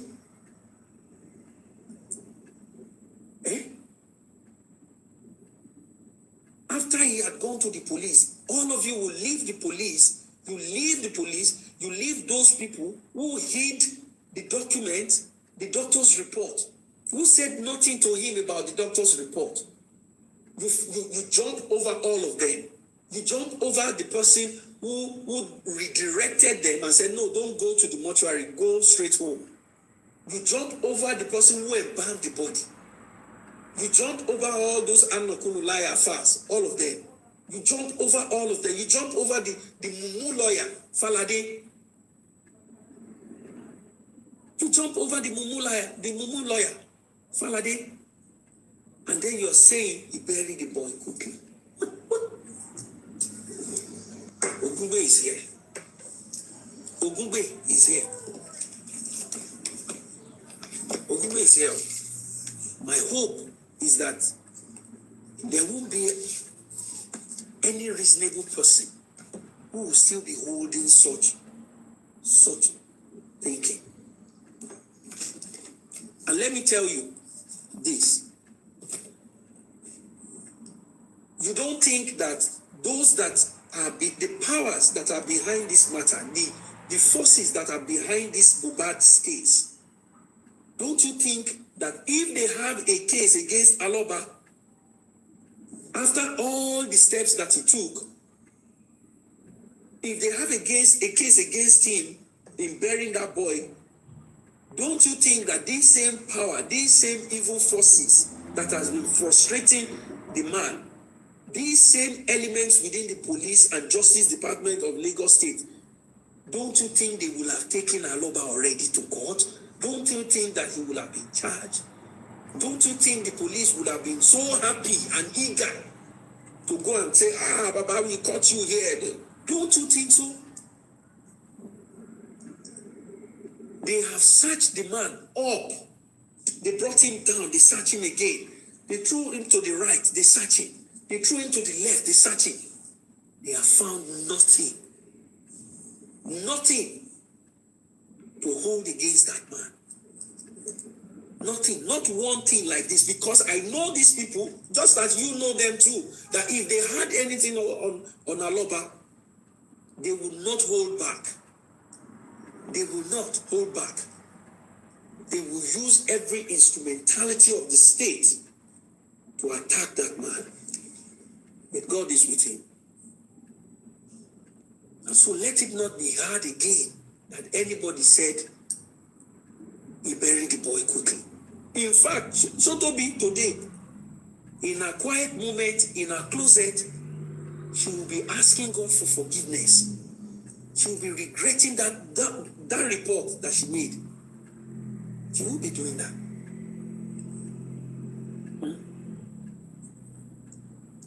If they have something on this man, I am telling you, they will not hold back. We have lawyers now. Police have lawyers now. Why? Even the clear case of embalmment, that is a clear crime. Crime has been committed. That you went to go and embalm a body. You don't have the certification. You don't have the qualification. You didn't get the go ahead and the blessings of the Father to do it. I said, okay, go ahead. And they did nothing. But now in this case, now with burial, you are saying that Aloba should. So, ladies and gentlemen, that's where we are. That is the case right now where it stands. We will continue to fight. We will continue to hold fast. Aloba, I want to greet you. May you never shed tears over any of your children again. Do you understand?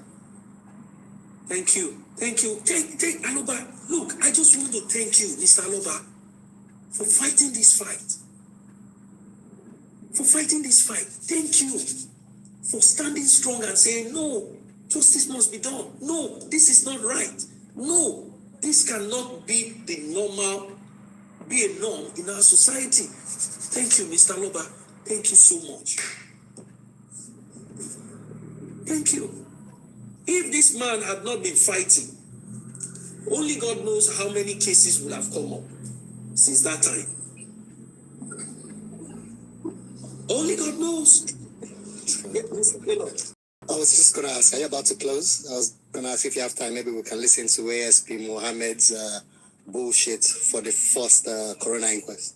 Corona inquest. Oh, yeah, you can play it. Yeah, I still have a couple of minutes. You have it with you there, right? Yeah, sure. Okay. Thank you. So let me know when you're ready to play.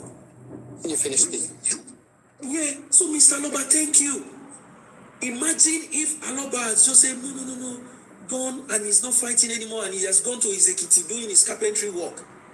How many more of our young people, of our artists, of people's children would have been taken away in the same manner that Mohbad was taken?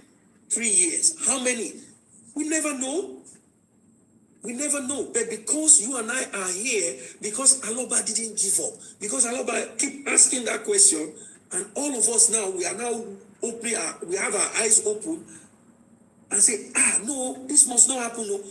A lot of people have cautioned their children. A lot of parents have reined in their sons and daughters to say, no, this is not right. A lot of men, young men, have seen same traces that we all see in Wummi, Cynthia Adebanjo. They found it out in their girlfriends, and they are like, you are not going to take me away. No. The same way, the same thing. Do you know how many ladies have threatened Their fiancés have threatened their boyfriends, have threatened their husbands, the way Wummi threatened Mohbad. And so this fight is saving lives. This fight for justice for Mohbad is saving lives.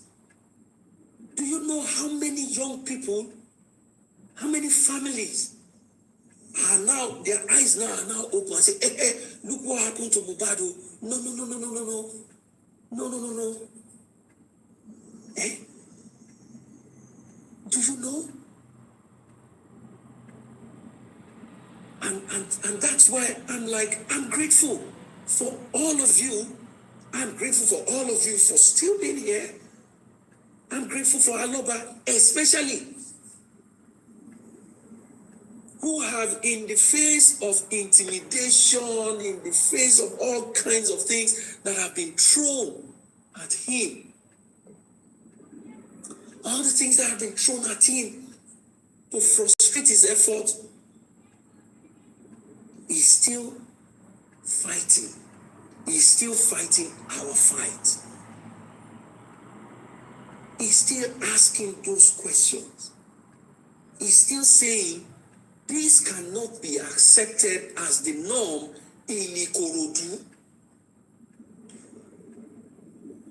This cannot be accepted as, he's still saying, and that's why we are all here. We say, no, we will not accept this.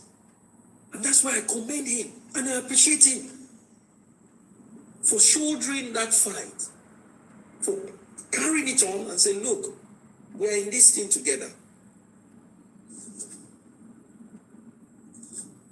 You understand? What he cast.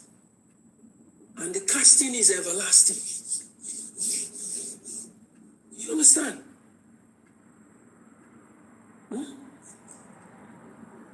How many men, young men, have been threatened by their partners the way Wummi threatened Mohbad?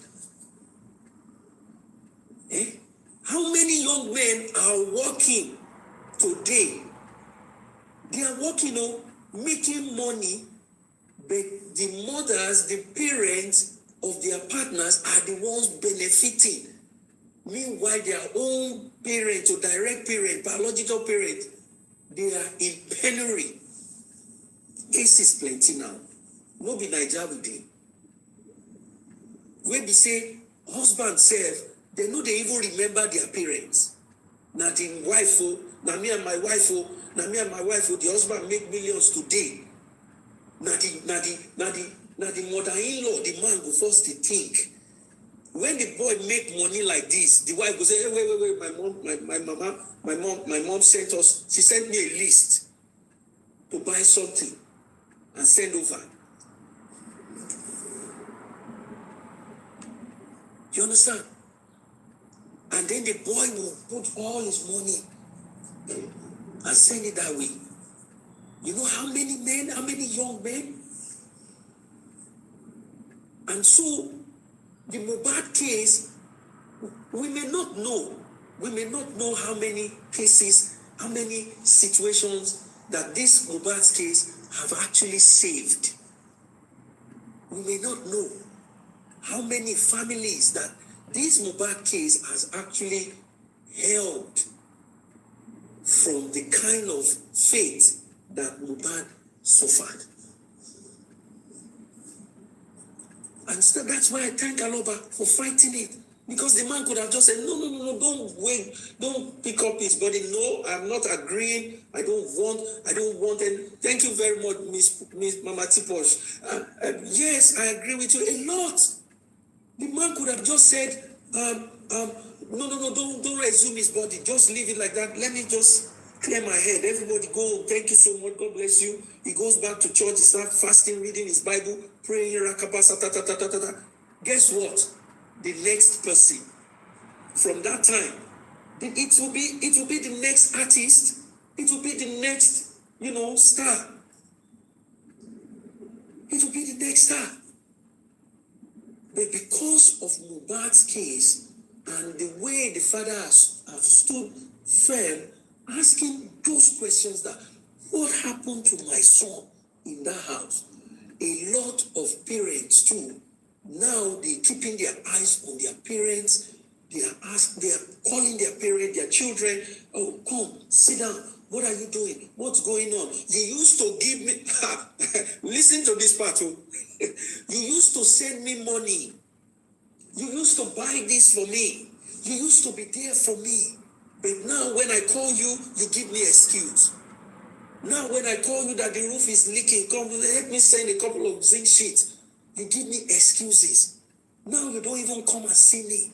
Now when I say I want to come and say hello to you, you say you are not available. A lot of parents are now looking into that. A lot of parents are now like, look, I don't want this for my son. A lot of people, a lot of parents who their child would have said to them, look, I was checking the phone of my girlfriend and I found this in her conversation with another man. Before Mohbad's case, a lot of parents would have just taken it with levity. Oh, don't worry, it's not like that. Don't think it. They used to use, don't take it too serious.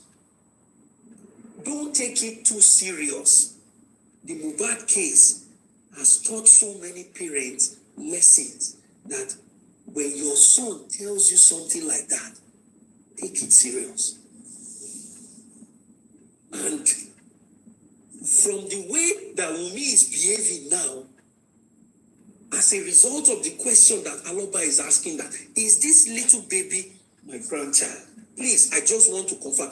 Her behavior now is teaching a lot of parents lesson that in a situation where your son said this about their partners, in a situation like that, where your son would have muted it to you that, look, I don't trust this girl anymore. I've been noticing her kurukere movement.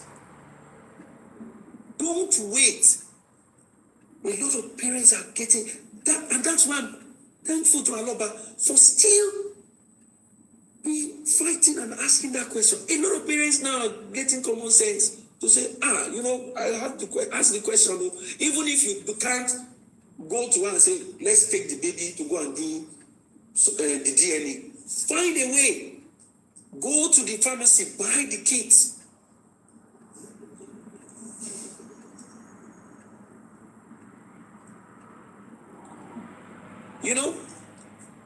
Buy the kit and do it secretly.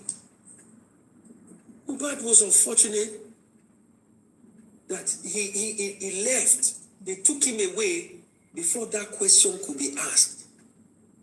They took him away. And he asked that question. He asked it. Say, I'm not even sure if this boy is my child. I'm not sure.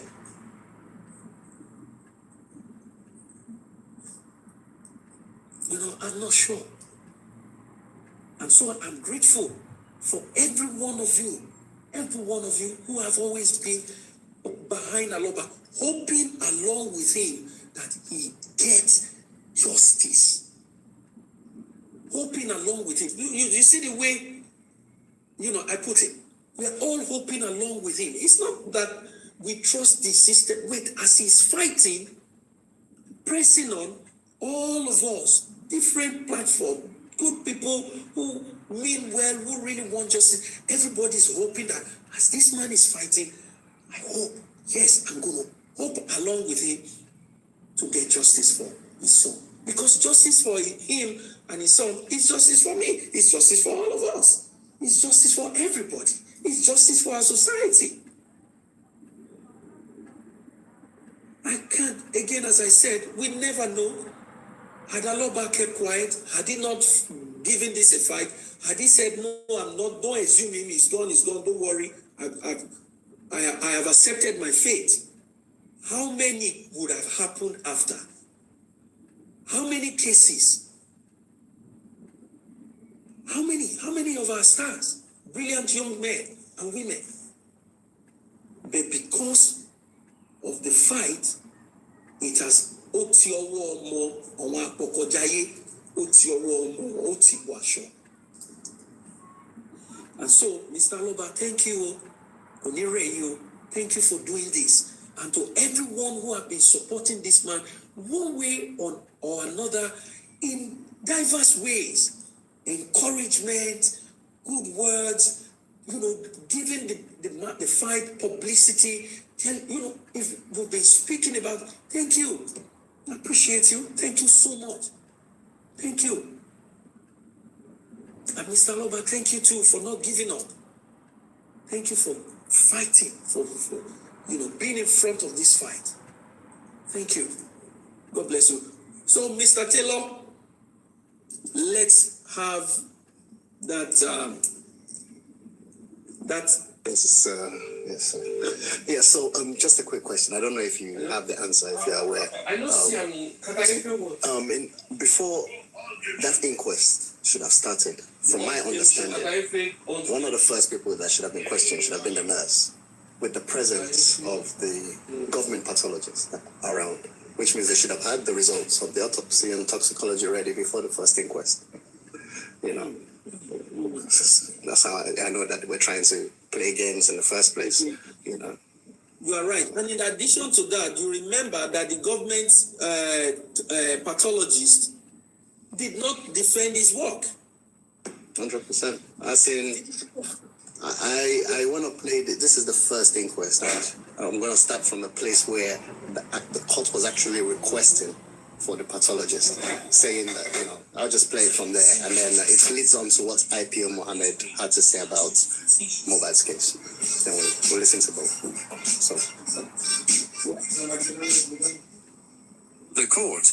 This is a situation where the public is demanding justice for him, and that is what we are here to do. Mrs. Funmi Falana, they are ready to come. The court. Since the pathologist is not here, the IPO is here. Do you have anything to tell the court? Tell the court your findings so far. Please step into the box. Mrs. Abiodun Kolawole, my lord, can I raise this observation? From the norms of the coroner court, if the police want to enter the witness box, nobody has been served for any written deposition made. The court, he is just going to say one or two things. The coroner court is an irregular court. We are not bound by the Evidence Acts at all. It is good for us to hear, if we want to move from here, so we can know how to summon the respondents. If the pathologists were here, they just need to tell us what is going on, Mr. A. Hey, George. I'm sorry, Your Honor. I believe Your Honor has directed him just to say. If he is to give evidence, it would be our duty to lead. The court, the important thing is for us to know the facts, so we can be able to move on from here. We are facts finders. Anybody from the public can stand and ask questions. It is important for us to hear from them on the steps they have taken. Mrs. Funmi Falana, he doesn't have to be in the box to tell the court what he has done. Certified true company, the court. Okay, you can step out. Ask. Oderinde. My name is Oderinde Gaffer Ajibola. I am ASST. Superintendent of Police, attached to Homicide Section of the Lagos State Police Command. ASP Oderinde. On the 13th of September, 2023. The court, you're speaking as if you were giving evidence. Just tell us your findings, what you have done so far. Ask. Oderinde. We took over this investigation on the 18th of November and following the takeover. The court, the second IPO says he wants to be the one to talk, so let him. So this is where IPO Mohammed decided that Oderinde should not talk. He's the one that has everything.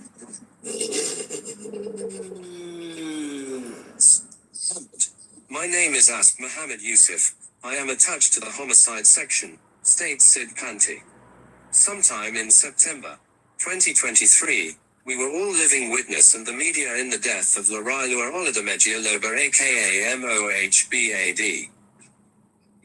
Based on that, The father was invited to the station over allegations that he was reliably informed that his son was beaten up by some suspects led by Ibrahim aka Prime Boy, and in the process he sustained injury, and thereafter, a nurse was invited and she administered injection. I pause.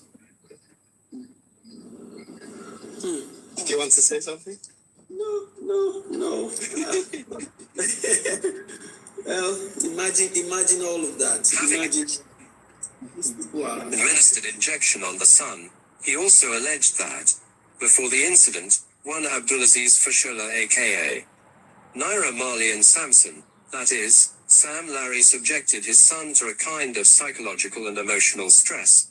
Based on that, he is suspecting them to have orchestrated the beating and caused his son's death. Based on the allegation, the CP directed the DC State SID to constitute a team with the view to unravel the mystery behind the death of Larailua. In the course of leading the team led by DCP Sahid, and it was discovered that on the 10th of September, that was on Sunday, 2023, the deceased had a show at Town Hall, Ikorodu, to promote General Bitters organized by one Soso Sobericon. The artists that were invited included Zlatan, Siem Kuti and the deceased. The deceased arrived the show around 9:30 p.m. and he rented a Jeep. With him in the Jeep were his wife, one Adeyemo Darisha, his PA, and his 5-month-old son. On arriving there, he performed first before Zlatan and Siem Kuti, and on completion of the show, he was trying to leave the premises, while in the car with the driver of the Jeep, his wife, 5-month-old son and Ibrahim, Prime Boy. According to Ibrahim, as they were trying to leave the premises, the venue was blocked by other vehicles and he tried to come down from the vehicle, but Ibrahim advised him not to come down, but he insisted, and in the process argument ensued between him and Ibrahim, and this was witnessed by the driver of the Jeep. He said Mohbad punched Ibrahim more than 3 times and he did not retaliate, and the guy dodged and he punched the side glass of the Jeep and he sustained injury. Then he asked Ibrahim to leave and Ibrahim left. Then he returned home back to where they live at Lekki. The next day in the morning, that's on Monday, the driver of the Jeep slept there and the wife brought money that he should replace the glass of the Jeep. On that month, Mr. Taylor, so they didn't tell the police that at 3 that something happened at 3 a.m. They skipped all of that. And now that we now know that at 3 a.m. something happened, 3 young men ran out. Why has the police not gone back? You see, from the beginning, they twisted the whole thing. They rigged it. They rigged the whole thing. While they didn't call anybody, they didn't tell anyone what was going on. That was what they were doing. They were rigging, writing the script. What you will say, what you will not say, hide this, don't tell this person. That's what they were doing. Oh, can you imagine? So, I'll carry on playing. He called his nurse, one Funmi, and she was not available to attend to him. He left his hand untreated until on Tuesday around 2 o'clock when Abayami Sodiq, his friend, said he will call his own nurse to assist, and that would... So on Tuesday, Sadiq said, call Feishai.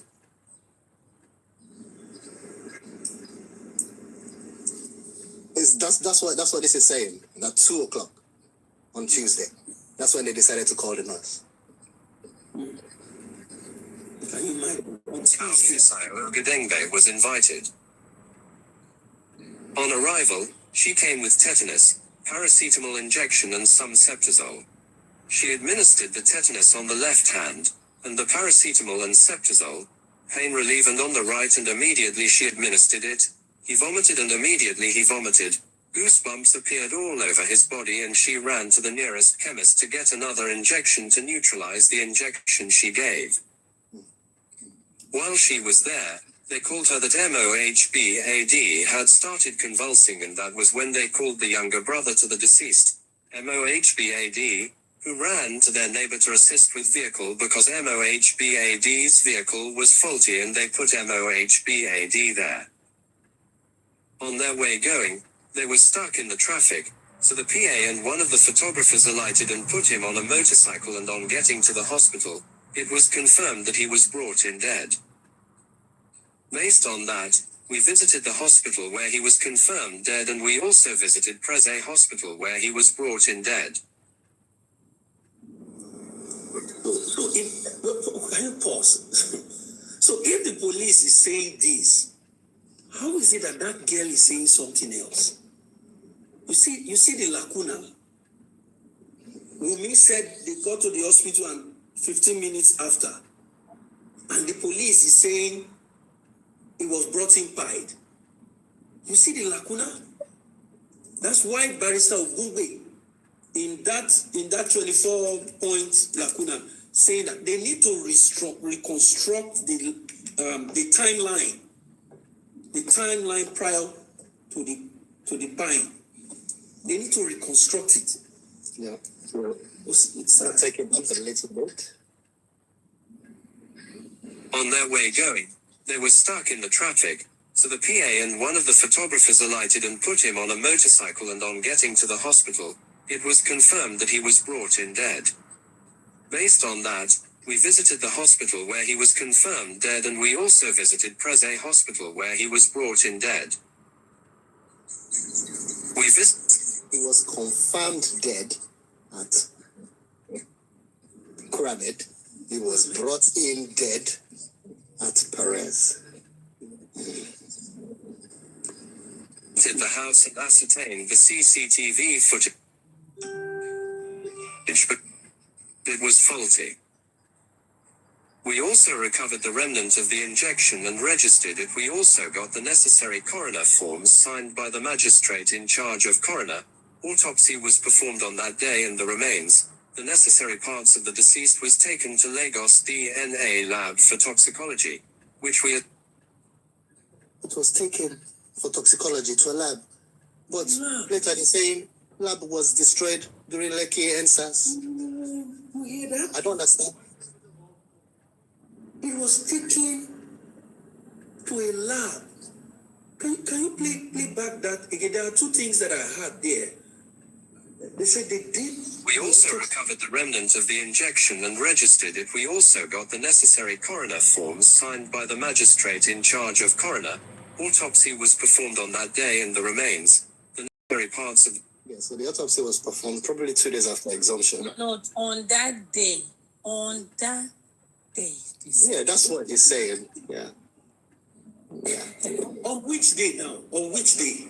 It must be the day was exhumed, or I don't know, on a day. He didn't mention the day. So on the day of the autopsy, which from our record was 2 days after the exhumption, if I remember correctly. And this will have been like 10, 11 days after. Before the inquest. Before the inquest. Now, wow. Deceased was to Lagos DNA lab for toxicology, which we are still awaiting. Letters were sent to Immigration Office. Likewise, the director of Coroner Hospital, where the nurse trained, and investigation discovered that she trained at Coroner School Hospital somewhere at Akute at Ogun State as an auxiliary nurse.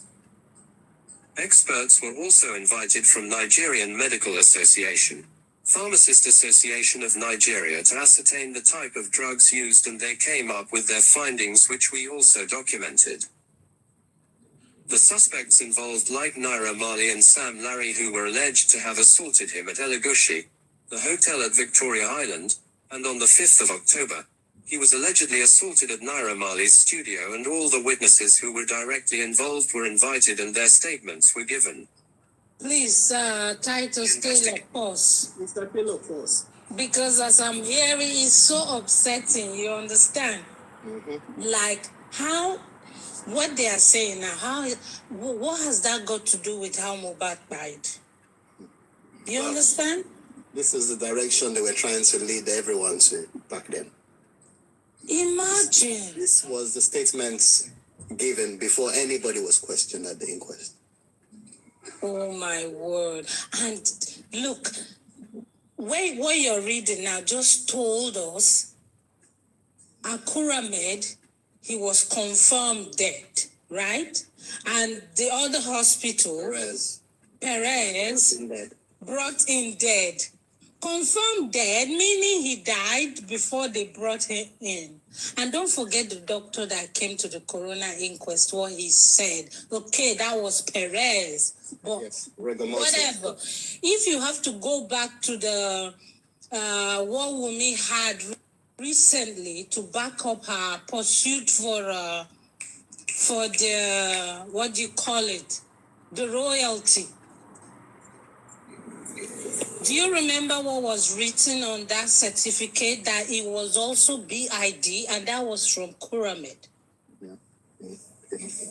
As in, it just makes sense to me. And they never said anything about it. There were police present, right? Nobody was jotting anything down to see that there's something wrong. So basically, I'm going to use simple mathematics and reverse calculation. Perez has told us that he had rigor mortis for hours. Like, they look like at least more than 3 hours, right? So 100%, that's confirmed dead by Kuramed was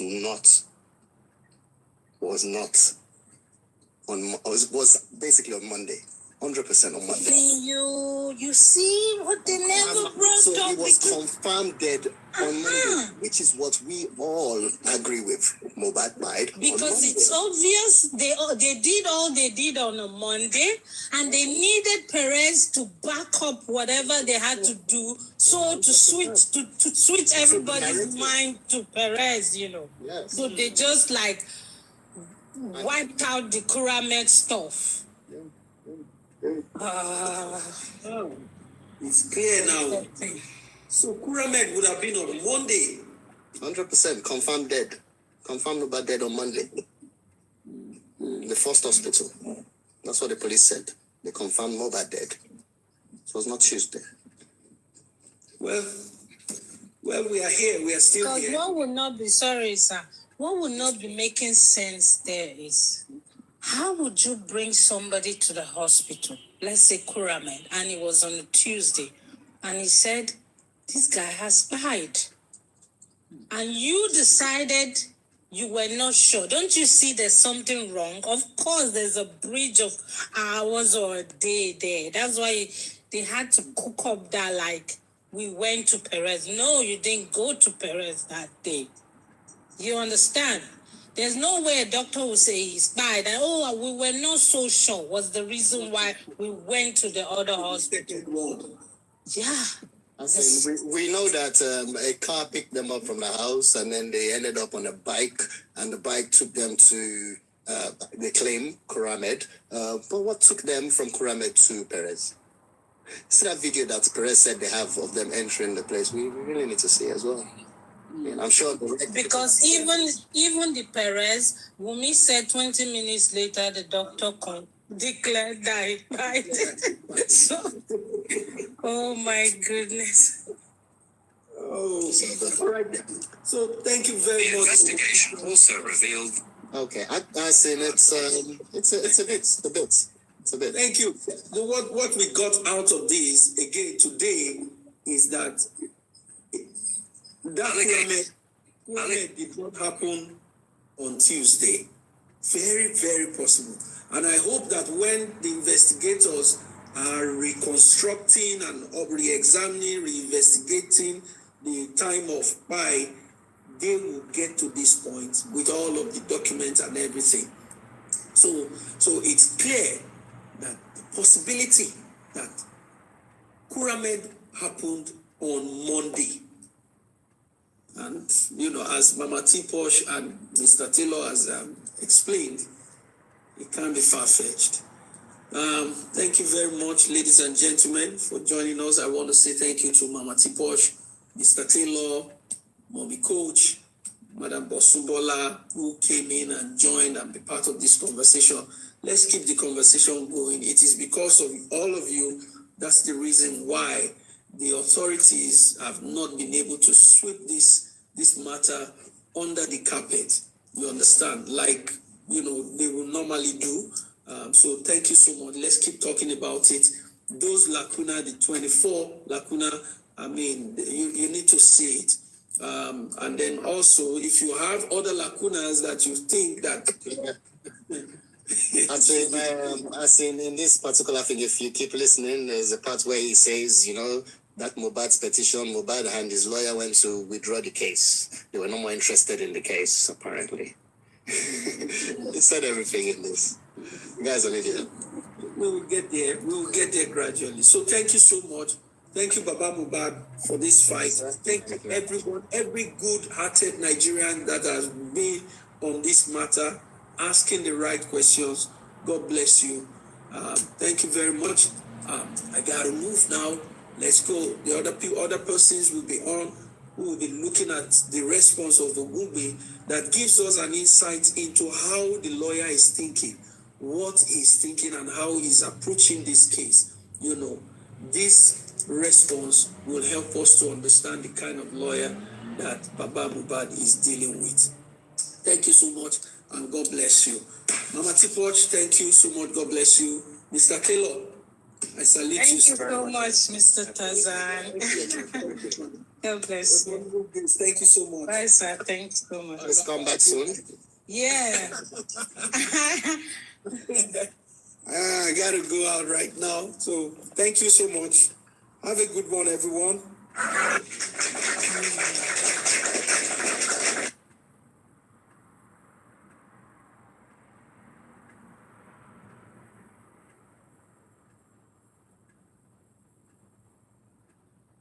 It is a higher level when someone can divorce those two terms, because they don't go together, not for Allah. I'm not going to say I'm rushing. It might just be my last prayer. How can I say, even for a moment, that let me quickly do my salah? No, I don't want to quickly do salah. I want to do salah. I want to pray, or I want to fulfill my salah.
So ibi tá ń lọ ládé yìí. Wọ́n ti ń jẹ́ máyé. Bẹ́ẹ̀ ni ibi tá ń lọ ládé yìí. Bọ̀ ní ìsinyìí wọ́n ti ń fóun náà lówó. Expander. Ẹ jẹ́ àbèrè lọ́wọ́ ara wa.